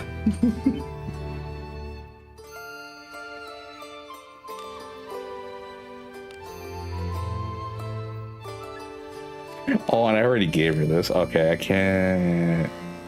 I don't really have another way to increase her attack besides just giving it. Yeah, just stronger weapons, I think, at this point. But you can't buy her weapons, though. That's the dumb part. So what happened was they released Ninja, but they didn't have any of the Ninjas. They didn't have any of the Ninja specific weapons out. And for some reason, they couldn't change available loot pools or like add in ninja weapons. So they made or they didn't make, or maybe they did, I don't know. They had an event go on which gave ninja items, but like you only got 1 drop per day of the ninja weapon, so you had to hope you got lucky to get the thing you wanted. And I think that lasted a week, and then another week passed. Then they released the new area. But then in the new area, you have a very small chance to get the items. And I think you need to get a specific drop. I can check real quick.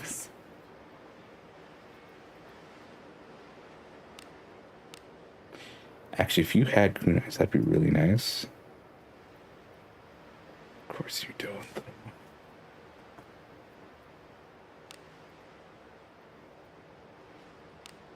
Is it? I don't think it's Crucible, is it? No.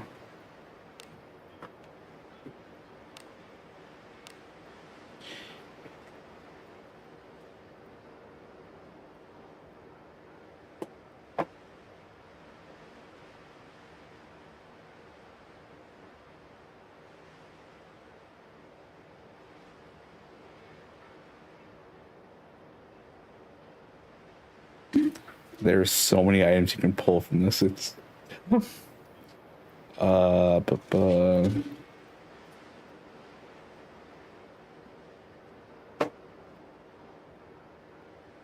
want to say it's coming from this, but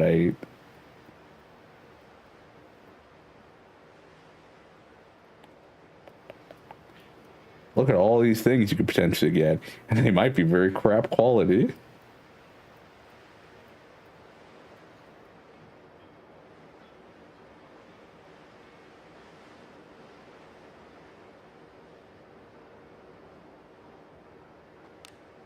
You know what? We're just gonna do this. See what happens.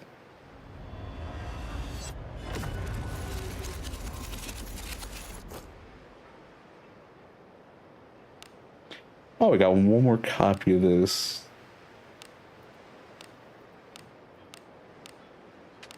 Get rid of the steel dagger. This, I hope we have another one. I don't know though.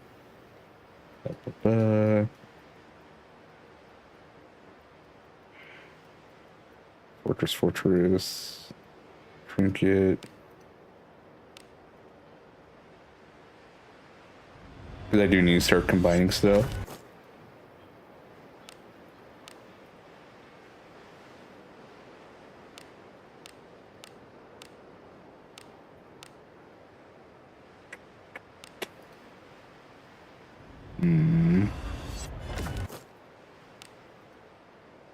Oh, that's not actually that bad. Alright, now we're screwed on inventory space. I need to adjust that. But we did get a weekly done because of that. Yeah.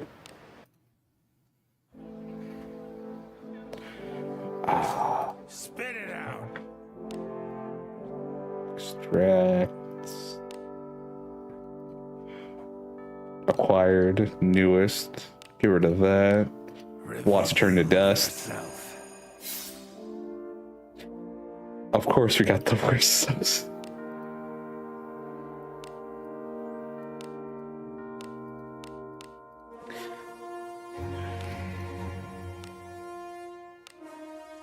Reveal yourself. Interesting. Alright. That gives... No, we can get... Yeah, we can get rid of that. Reveal yourself. Yep, there we go. Oh, there's a single hand staff, yeah. Reveal yourself.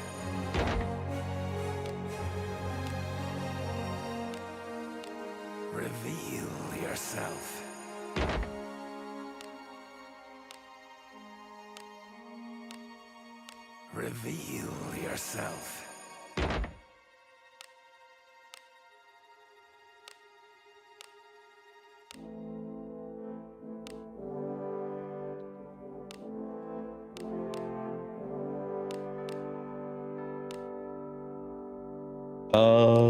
Yeah, we might as well extract it for the attack. Yourself.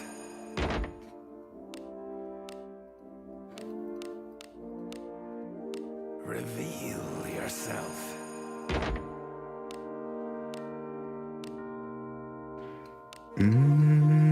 Ba, ba, ba.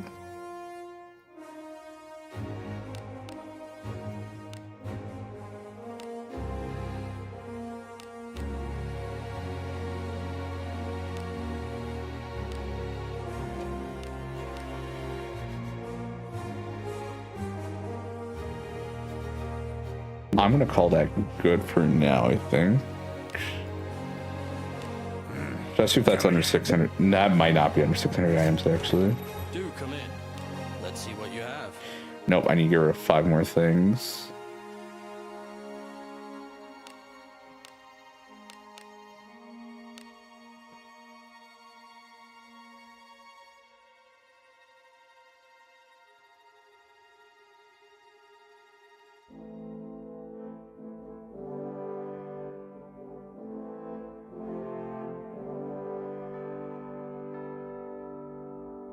I need to be willing to get rid of more things. Get rid of that. This is rough.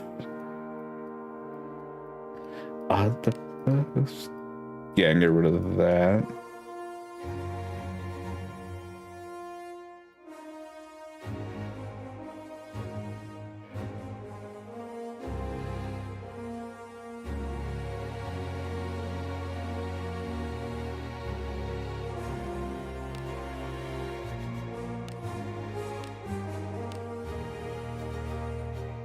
Oh, we can definitely get rid of these. We do not need these anymore. There's a higher tier available now.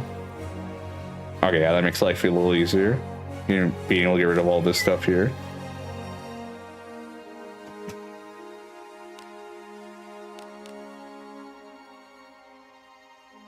This ought to do ya.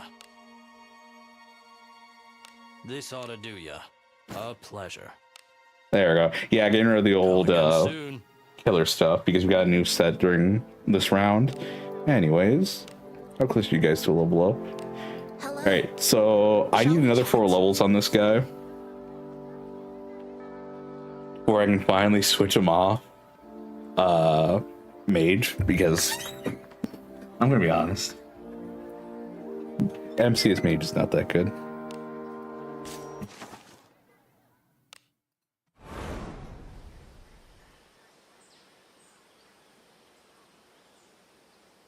Oh no, we lost the YouTube people.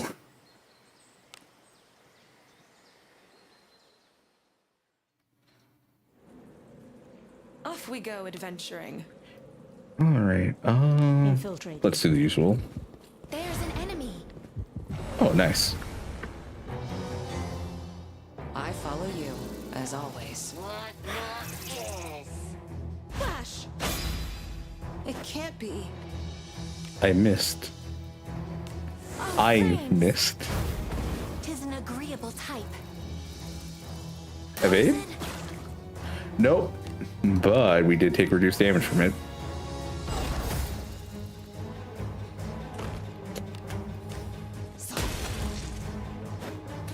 Oh, we just hit that other one. That would have been death.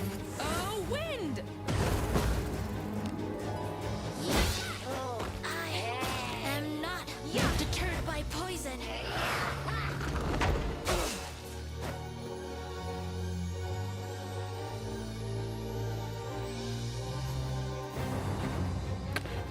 Yeah, I missed. Alright, I need you to do me a solid and you have more than 100 health. Nice.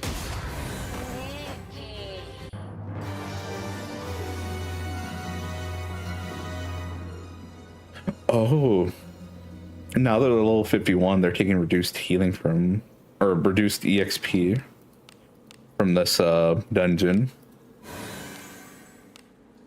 that Let us be off. might be annoying.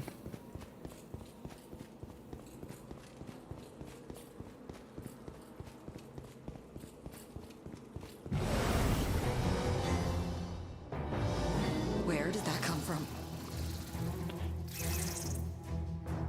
Nice. Here I Huh. come. Flash! Was I just on like the losing end of Yeka not getting ambushes or like preventing ambushes before? Agreeable type.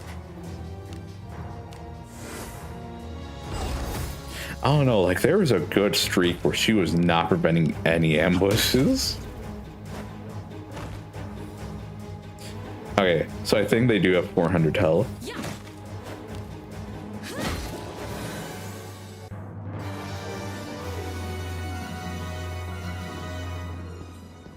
So it's still good EXP, I guess. Because even at level 59, Abanes is still getting 2,000 even from an encounter like that.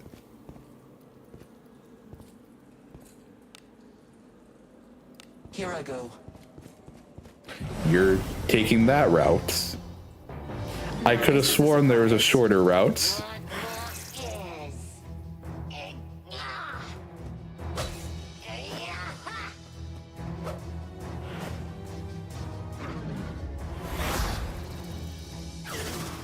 They fight dirty. Yes, they do. All right, we need... Oh, flames! Type advantage.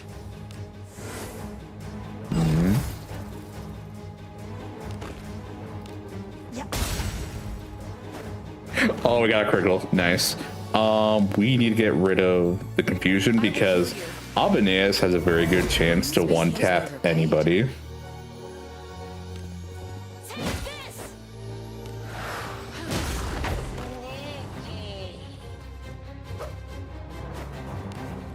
Take And then we just get to relax this round. A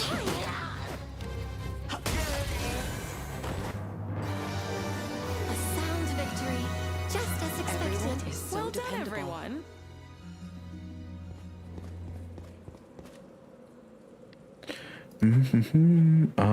Let's go here.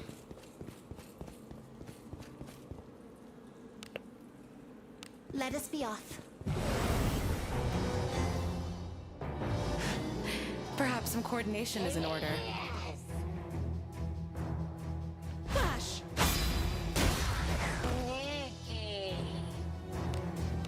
Oh, flames!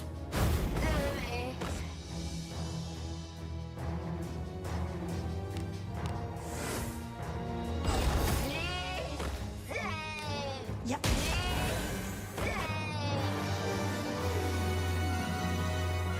I still don't like that I'm getting reduced What could be EXP. inside? All right, time to fail this. Careful now. Good job. Ooh. Nice. And we got 2 pebbles for it. Infiltrating. We got 2 pebbles. I believe they're worth like 50 gold each. Let us continue.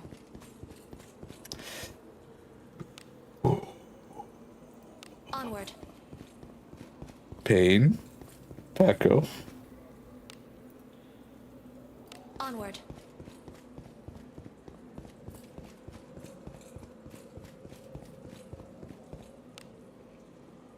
Infiltrating.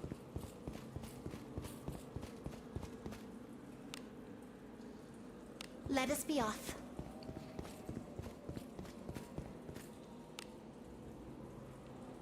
Let us continue.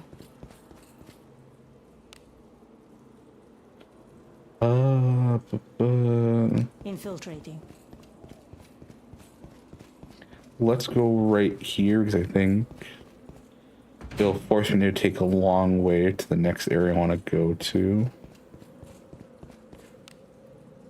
Yes. Infiltrating.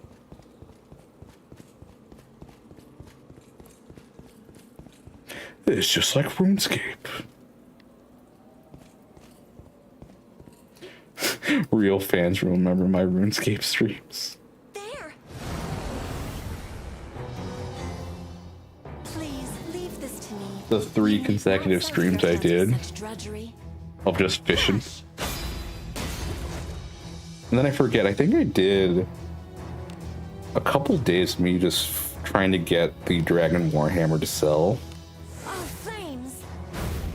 'Tis an agreeable type.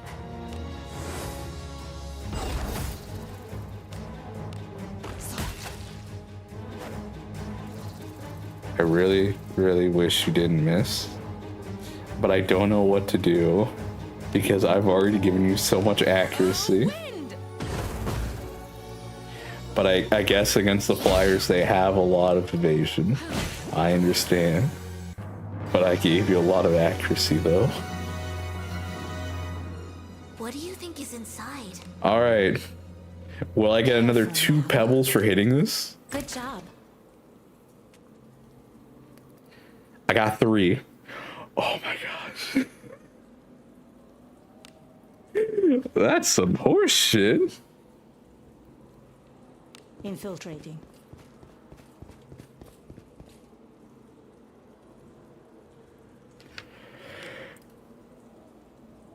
Let us be off. The cats are now curious about the mattress box.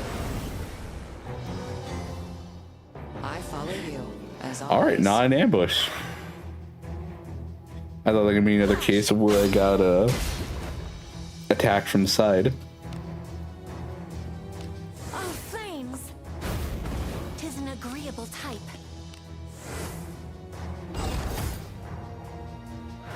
We can do armor pierce. All right, so I'm thinking I have around 275 or 250 health. Well played. Who could have guessed adventuring could be quite so entertaining? Do as you will with what's inside. Oh, nice. Yeah, pure money is just good.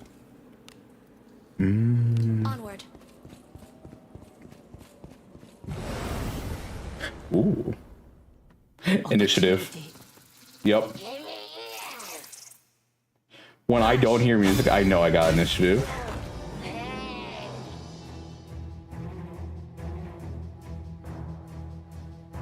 Oh,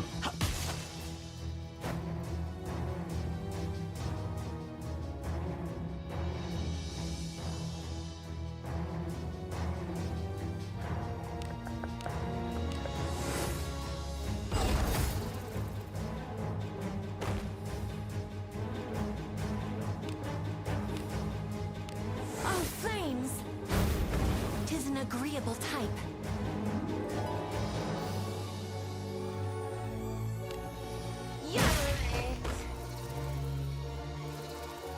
Ah, yes, there's no cat.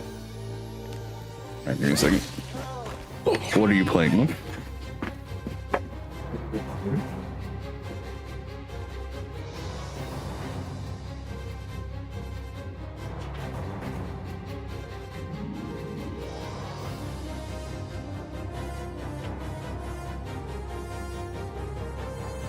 Oh yeah. So earlier today, or after work, I made some I cooked some burgers, and I had a salad with it.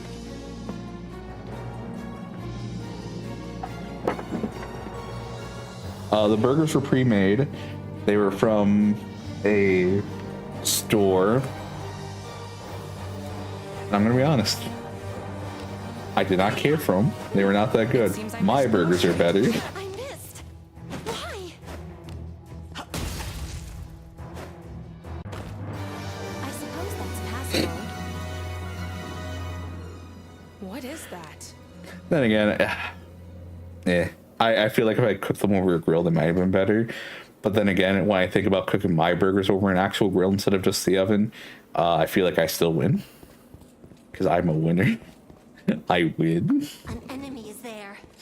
I'm big man. I know how to cook meats. I know better than store who tell me they know. Infiltrating. I have your back.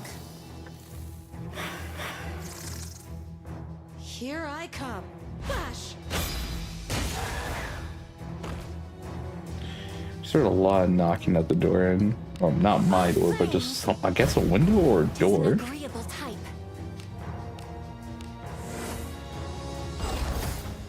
Well, if I hear it a little more close to my area, I guess I'll do something about it. Yep. Dead, DED, dead. Oh, wind! Ooh, nice. Okay. I might heavy attack this just so Here I get come. it.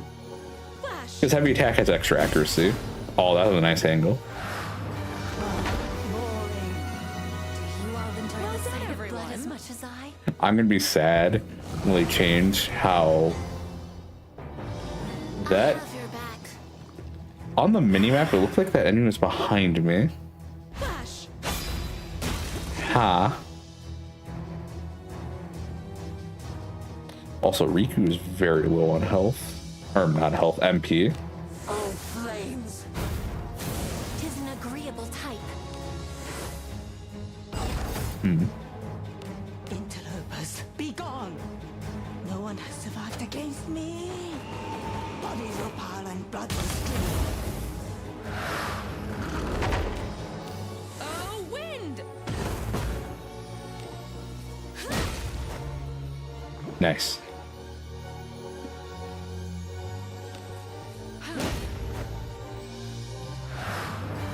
I suppose that's passable. Ooh, that actually gave a good amount of EXP. I have just hit the gold pro of encounters right now. Flash.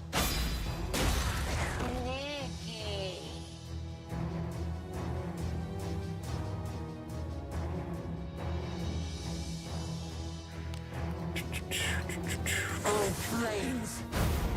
Type advantage.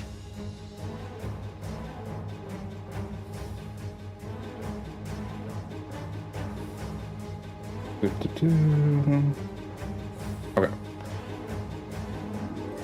So what are we doing? We need to kill that dragonfly right there.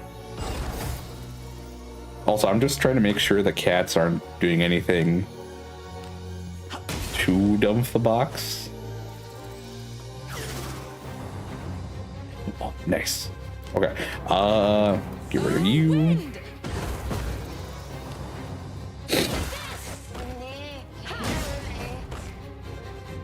I just like how I'm in it. Like, seeing her attack. I know I mentioned this many times on stream. Yes, you will see characters from the front, but I do believe that games don't focus on a character's back as much as they should, Let us continue. especially if you're going to be seeing characters from the back a lot of the time. I have your back. And for just some reason, Abaneus, for me, like, just looks good. Like, because I think if she was just standing still, I wouldn't like how her back looks as much. But with the motions she does and how, yeah, just the motions she does, it looks good. Oh, flames!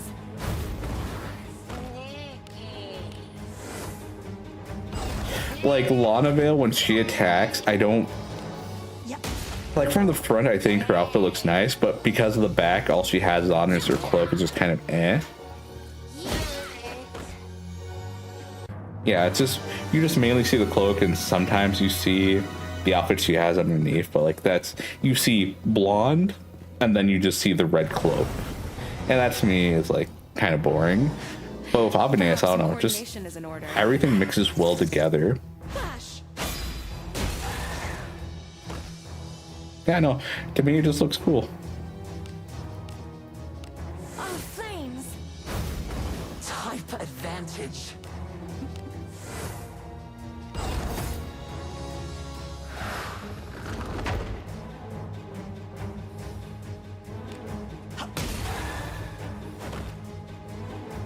Let's not ever use a spell.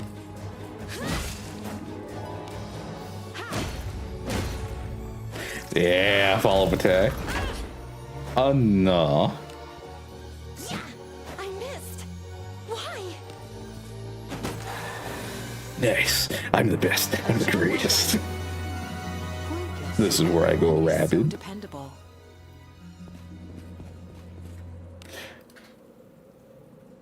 Let us continue. Oh, I watched the new Wallace and Gromit movie. I don't think it was as good as Night of the Were-Rabbit. This is a surprise. I was hoping it was gonna be along that quality, if not better, but it wasn't. Still fun though. I just wish it was better.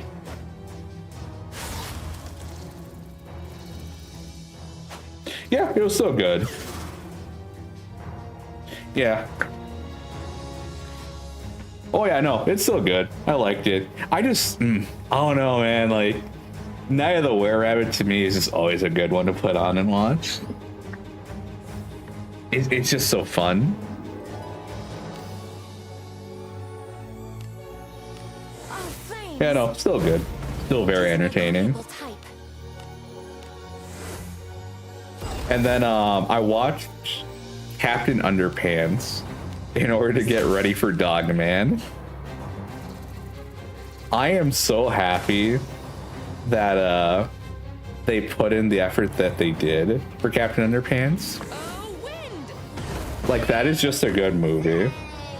And it helps that it is a kid's movie. Because that is something you could put on with the children and still just be entertained as much as they are, if not more. Where it's not only adult jokes or whatever. This is jokes that kids will get, but also like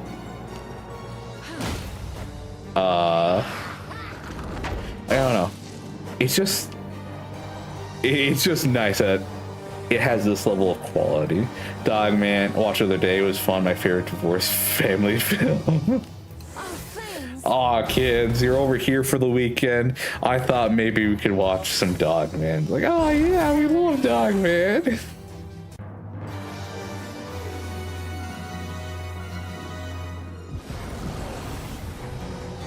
You know, I follow you. we will As be always. watching either Dogman or Flash. what is it? Michael 17? I forget the name. It's the one with Robert Pattinson, I believe. This is his name, the one from Twilight fame. Oh, flames. Mickey 17. I think Mickey 17.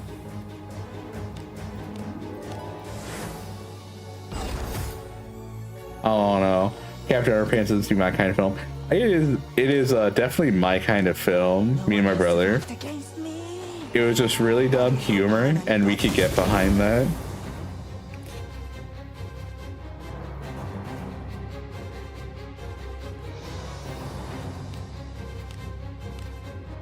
Oh, wind! Like, it truly was just like... It really was just kids humor. Like, they kept making fun of Uranus, and then one of the teachers' name was like Poopy Stash or whatever. And then they only made the joke better to us by like, but your name's already Poopy Stash, and it's like, no, that's not my full name. And then it's just a bunch more of like just dumb like flatulence von Heimer or whatever, and just like, nice. Oh, flames.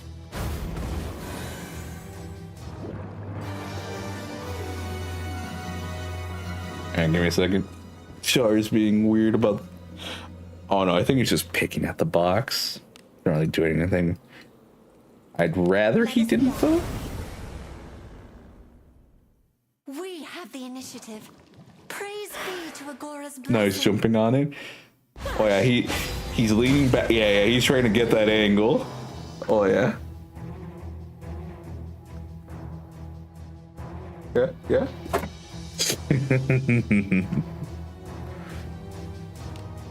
Armor pierce.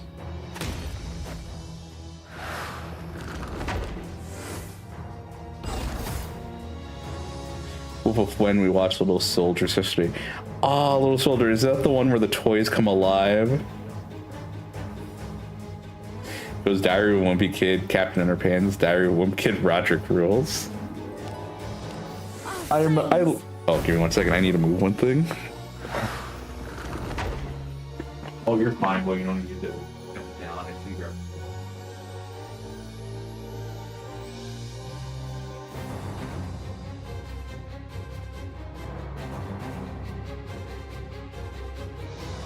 Char's on the box just because it's the new tallest thing in the apartment.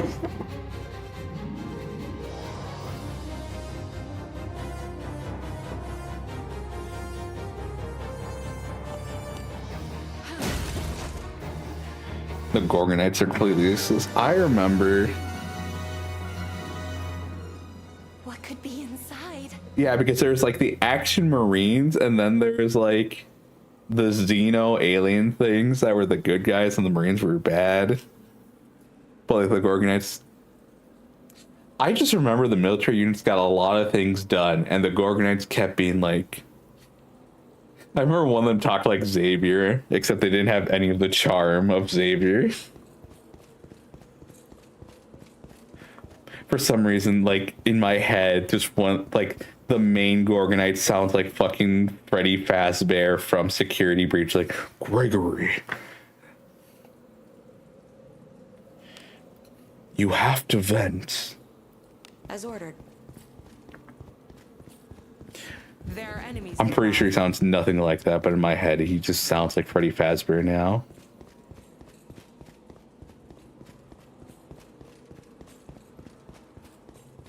Technically, the military were the good guys because guns and Gorgonites were the bad ones, but they were supposed to hide and lose. Also, didn't the toys start to like attack the children too? Oh no, it was like. I know, like, I think the little sister's Barbies started to, like, attack. Or at least I think so. It's been so long since I've seen that movie. Let us continue. Also, I've only seen the first Diary of a Wimpy Kid. I don't think I've ever seen Roderick Rules. And if I have... Onward.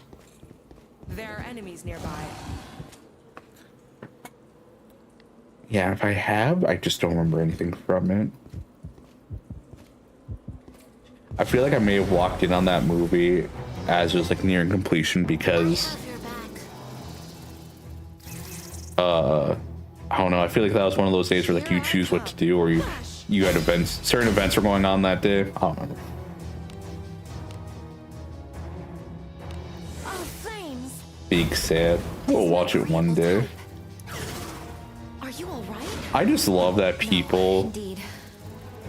look at Diary of a Wimpy Kid and they just see the main character Greg as a psychopath, and that because Diary of a Wimpy Kid based off the childhood of the creator, they're like, dude, bro, you're a psycho, you know that?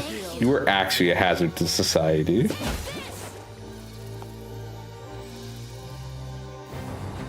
Holy FPS, yeah. 60 FPS. If you play on your phone, unless you got a really good phone, you're playing at 30 at like poor quality.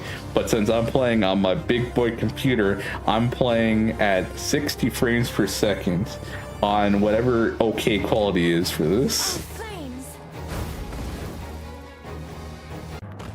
The valor of this feat is yours. Also, you guys might not be seeing it, but I am. I'm getting a lot of screen tearing from this game. Let us continue. So I would wish that they added VSync. But because this was a mobile game first and then port it over to PC, literally like 2 weeks ago, I don't think they're going to add it for a while. Or if at all. Let us be off. I have this amazing quality image of Riku's stream that I sometimes look at just because how bad it was. Yep. If I remember right, I think this is when you were like out I think you were like visiting either Las Vegas or something, and your quality, and for some reason the Wi-Fi would not work with you. Infiltrating.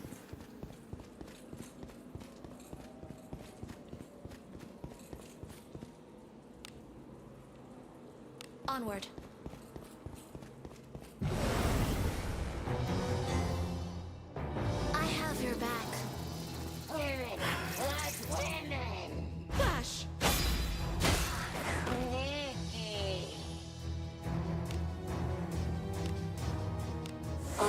flames. An agreeable The entire stream turned into a rainbow colors trying to find it. Then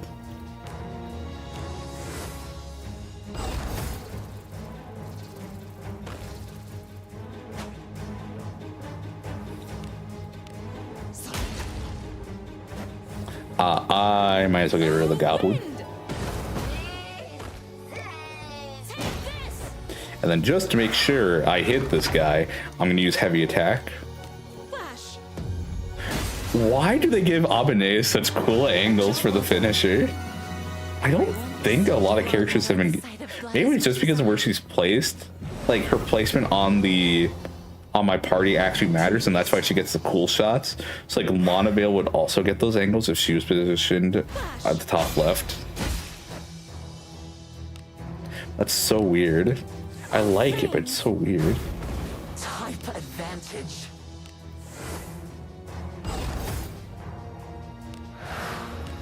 Interlopers, be gone.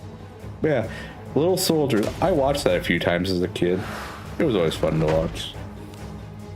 Even if some parts were pretty messed up to me. Like, I wouldn't be surprised if that made me scared as a kid. The valor of this feat. And also added to my phobias of, This is my pride. like, inanimate objects turning or coming to life. Opportunity. Flash.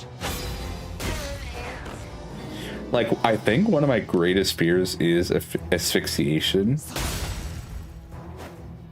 The Barbie attack, but I think that was probably the scariest part to me too.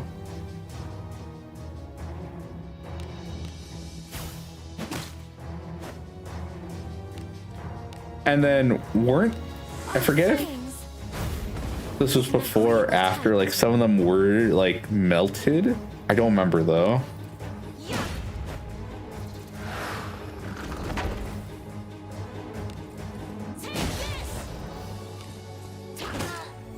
Like for some reason in my mind, some of the Barbies were like burned or like missing parts. Yeah, okay, yeah, I remember that also creeped me out, is how how burnt the plastic was or whatever, and how they were just deformed essentially.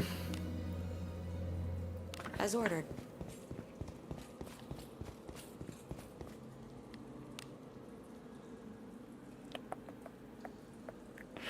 Let's go here.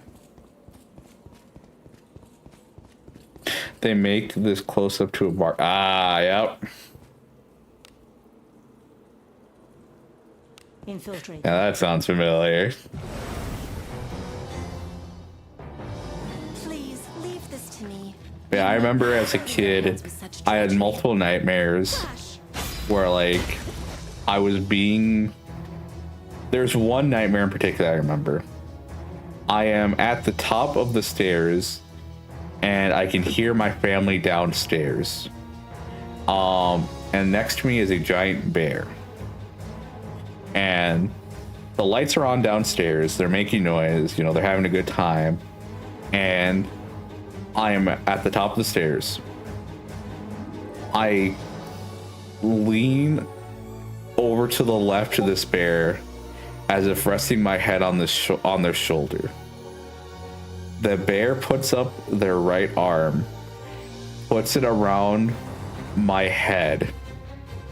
I try to escape, but no one can hear my muffled screams.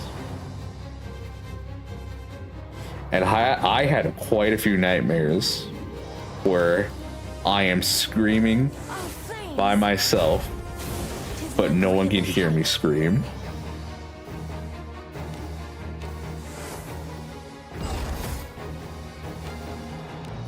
No one has survived against Sent me. it. Bodies will pile and blood will stream.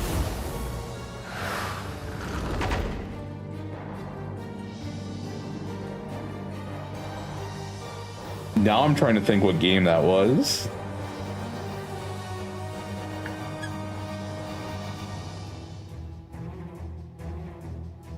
Oh, I think that was Hades. Oh, I could definitely see a stream like that. Yeah, no, that was Hades. Yeah, that's the game where you want high bit rate. Oh, win!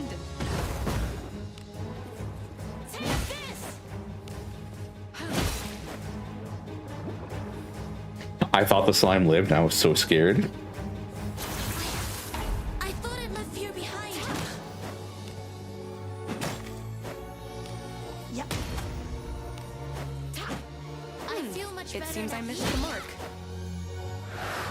Oh, a lot of people shook off their fear. Nice. Yeah, there's a nice experience I like to see. I am a bit tired. Yeah, we could. Yeah, actually, we're pretty good to leave. Onward. You see, now the old Rikku would have turned the entire stream into a baked potato. Yeah, I would have had so much. New Rikku only talks about women. I don't get it. If he likes women so much, why doesn't he have one?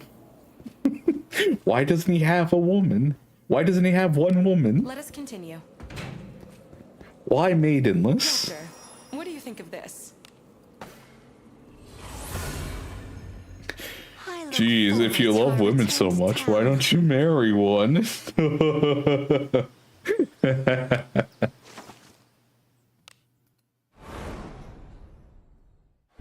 Excuse me. It has been exhausting. I would have a full stomach. You will be joining me, yes? I will go on ahead. Let us meet at the tavern. Welcome. If anyone ever asks you that, Rikku, just say, if you love something, let it be free.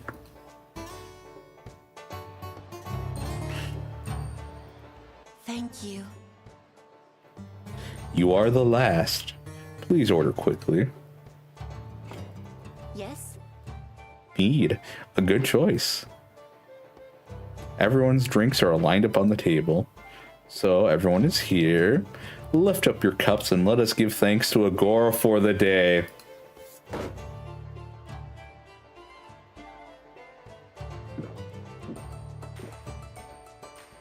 Oh, I did not know they had a drinking sound. Now then, as this is a tavern, we are free from social restraints. Let us discuss what happened on our adventure. I was exhausted by so many ambushes this time. The insolent are many indeed. They are bad for the heart. They give me a fright. Deplorable.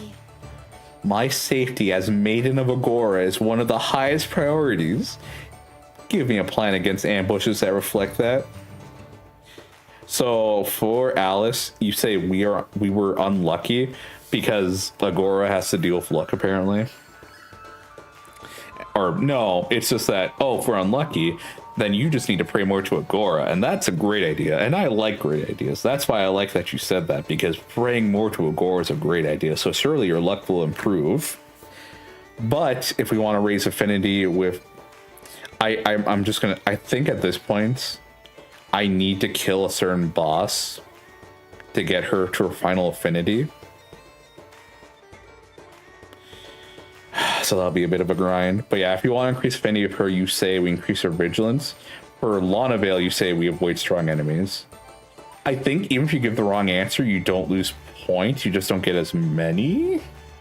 Someone would have to correct me if I'm wrong on that. Yes. What? Yeah, Lana Vale's pissed. I was already as careful as can be, but it was clearly not enough. I apologize. Yeah, she gives you a backhanded reply. Alice, we were properly vigilant this time. Such offensive language will not be tolerated. And then Aveneus, that's right. Let's do what we can. I think it is important we be aware. I shall keep vigilance always in mind. I care not how you do it. Keep those insolent ones who would ambush us away from me.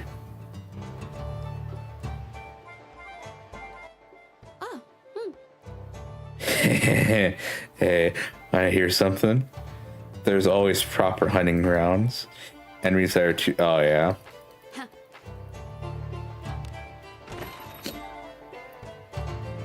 Have a good one. All right, guys, let's sell the pebbles. How much were they worth? With bonus, they were worth 63 gold. You sure about this? Many thanks. Thanks for the business. I'm not mad. We have rooms available. Just reminded me of Pop Team Epic. Are you mad? I'm not mad. Punches. Are you mad? I'm not mad. Punches again. Are you mad? I'm not mad. Almost punches them. I'm not. Punches them. I'm not mad. All the thank you. Man, I love screen tear. The party wipes themselves down with the hot water provided and lies down the hard beds. You are clean now. I can protect you further now. Immortal Strike. Deal a minor physical attack on one enemy and restore minor HP to self.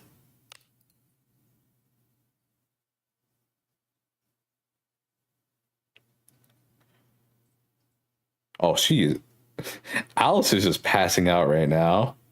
She did not like that bed at all. I don't blame her. Have I become more powerful? Fouls air for chance of suffocating one enemy row. More effective against low level targets. Oh, she's cuddling the head of Agora.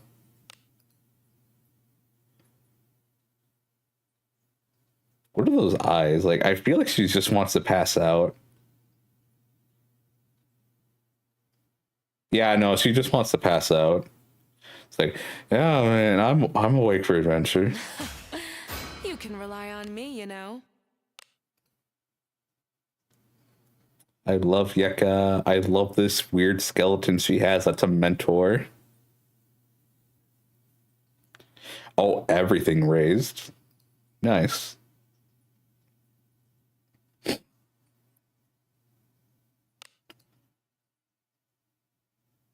The sharpness of my technique will increase. Kind of wish I had a bit more impact on her attack. I should have raised strength instead of luck on her, but I didn't know.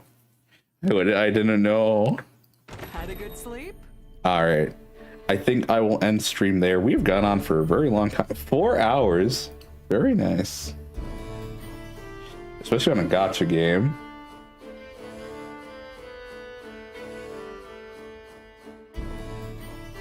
So yeah, hopefully you guys found this enjoyable. But yeah, no.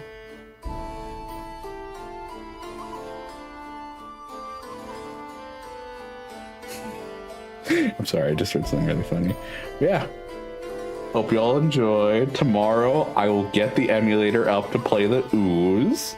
And then on Wednesday and Thursday we're playing Ender Lilies, a game I've had my eye on for a while, but never thought to play until now.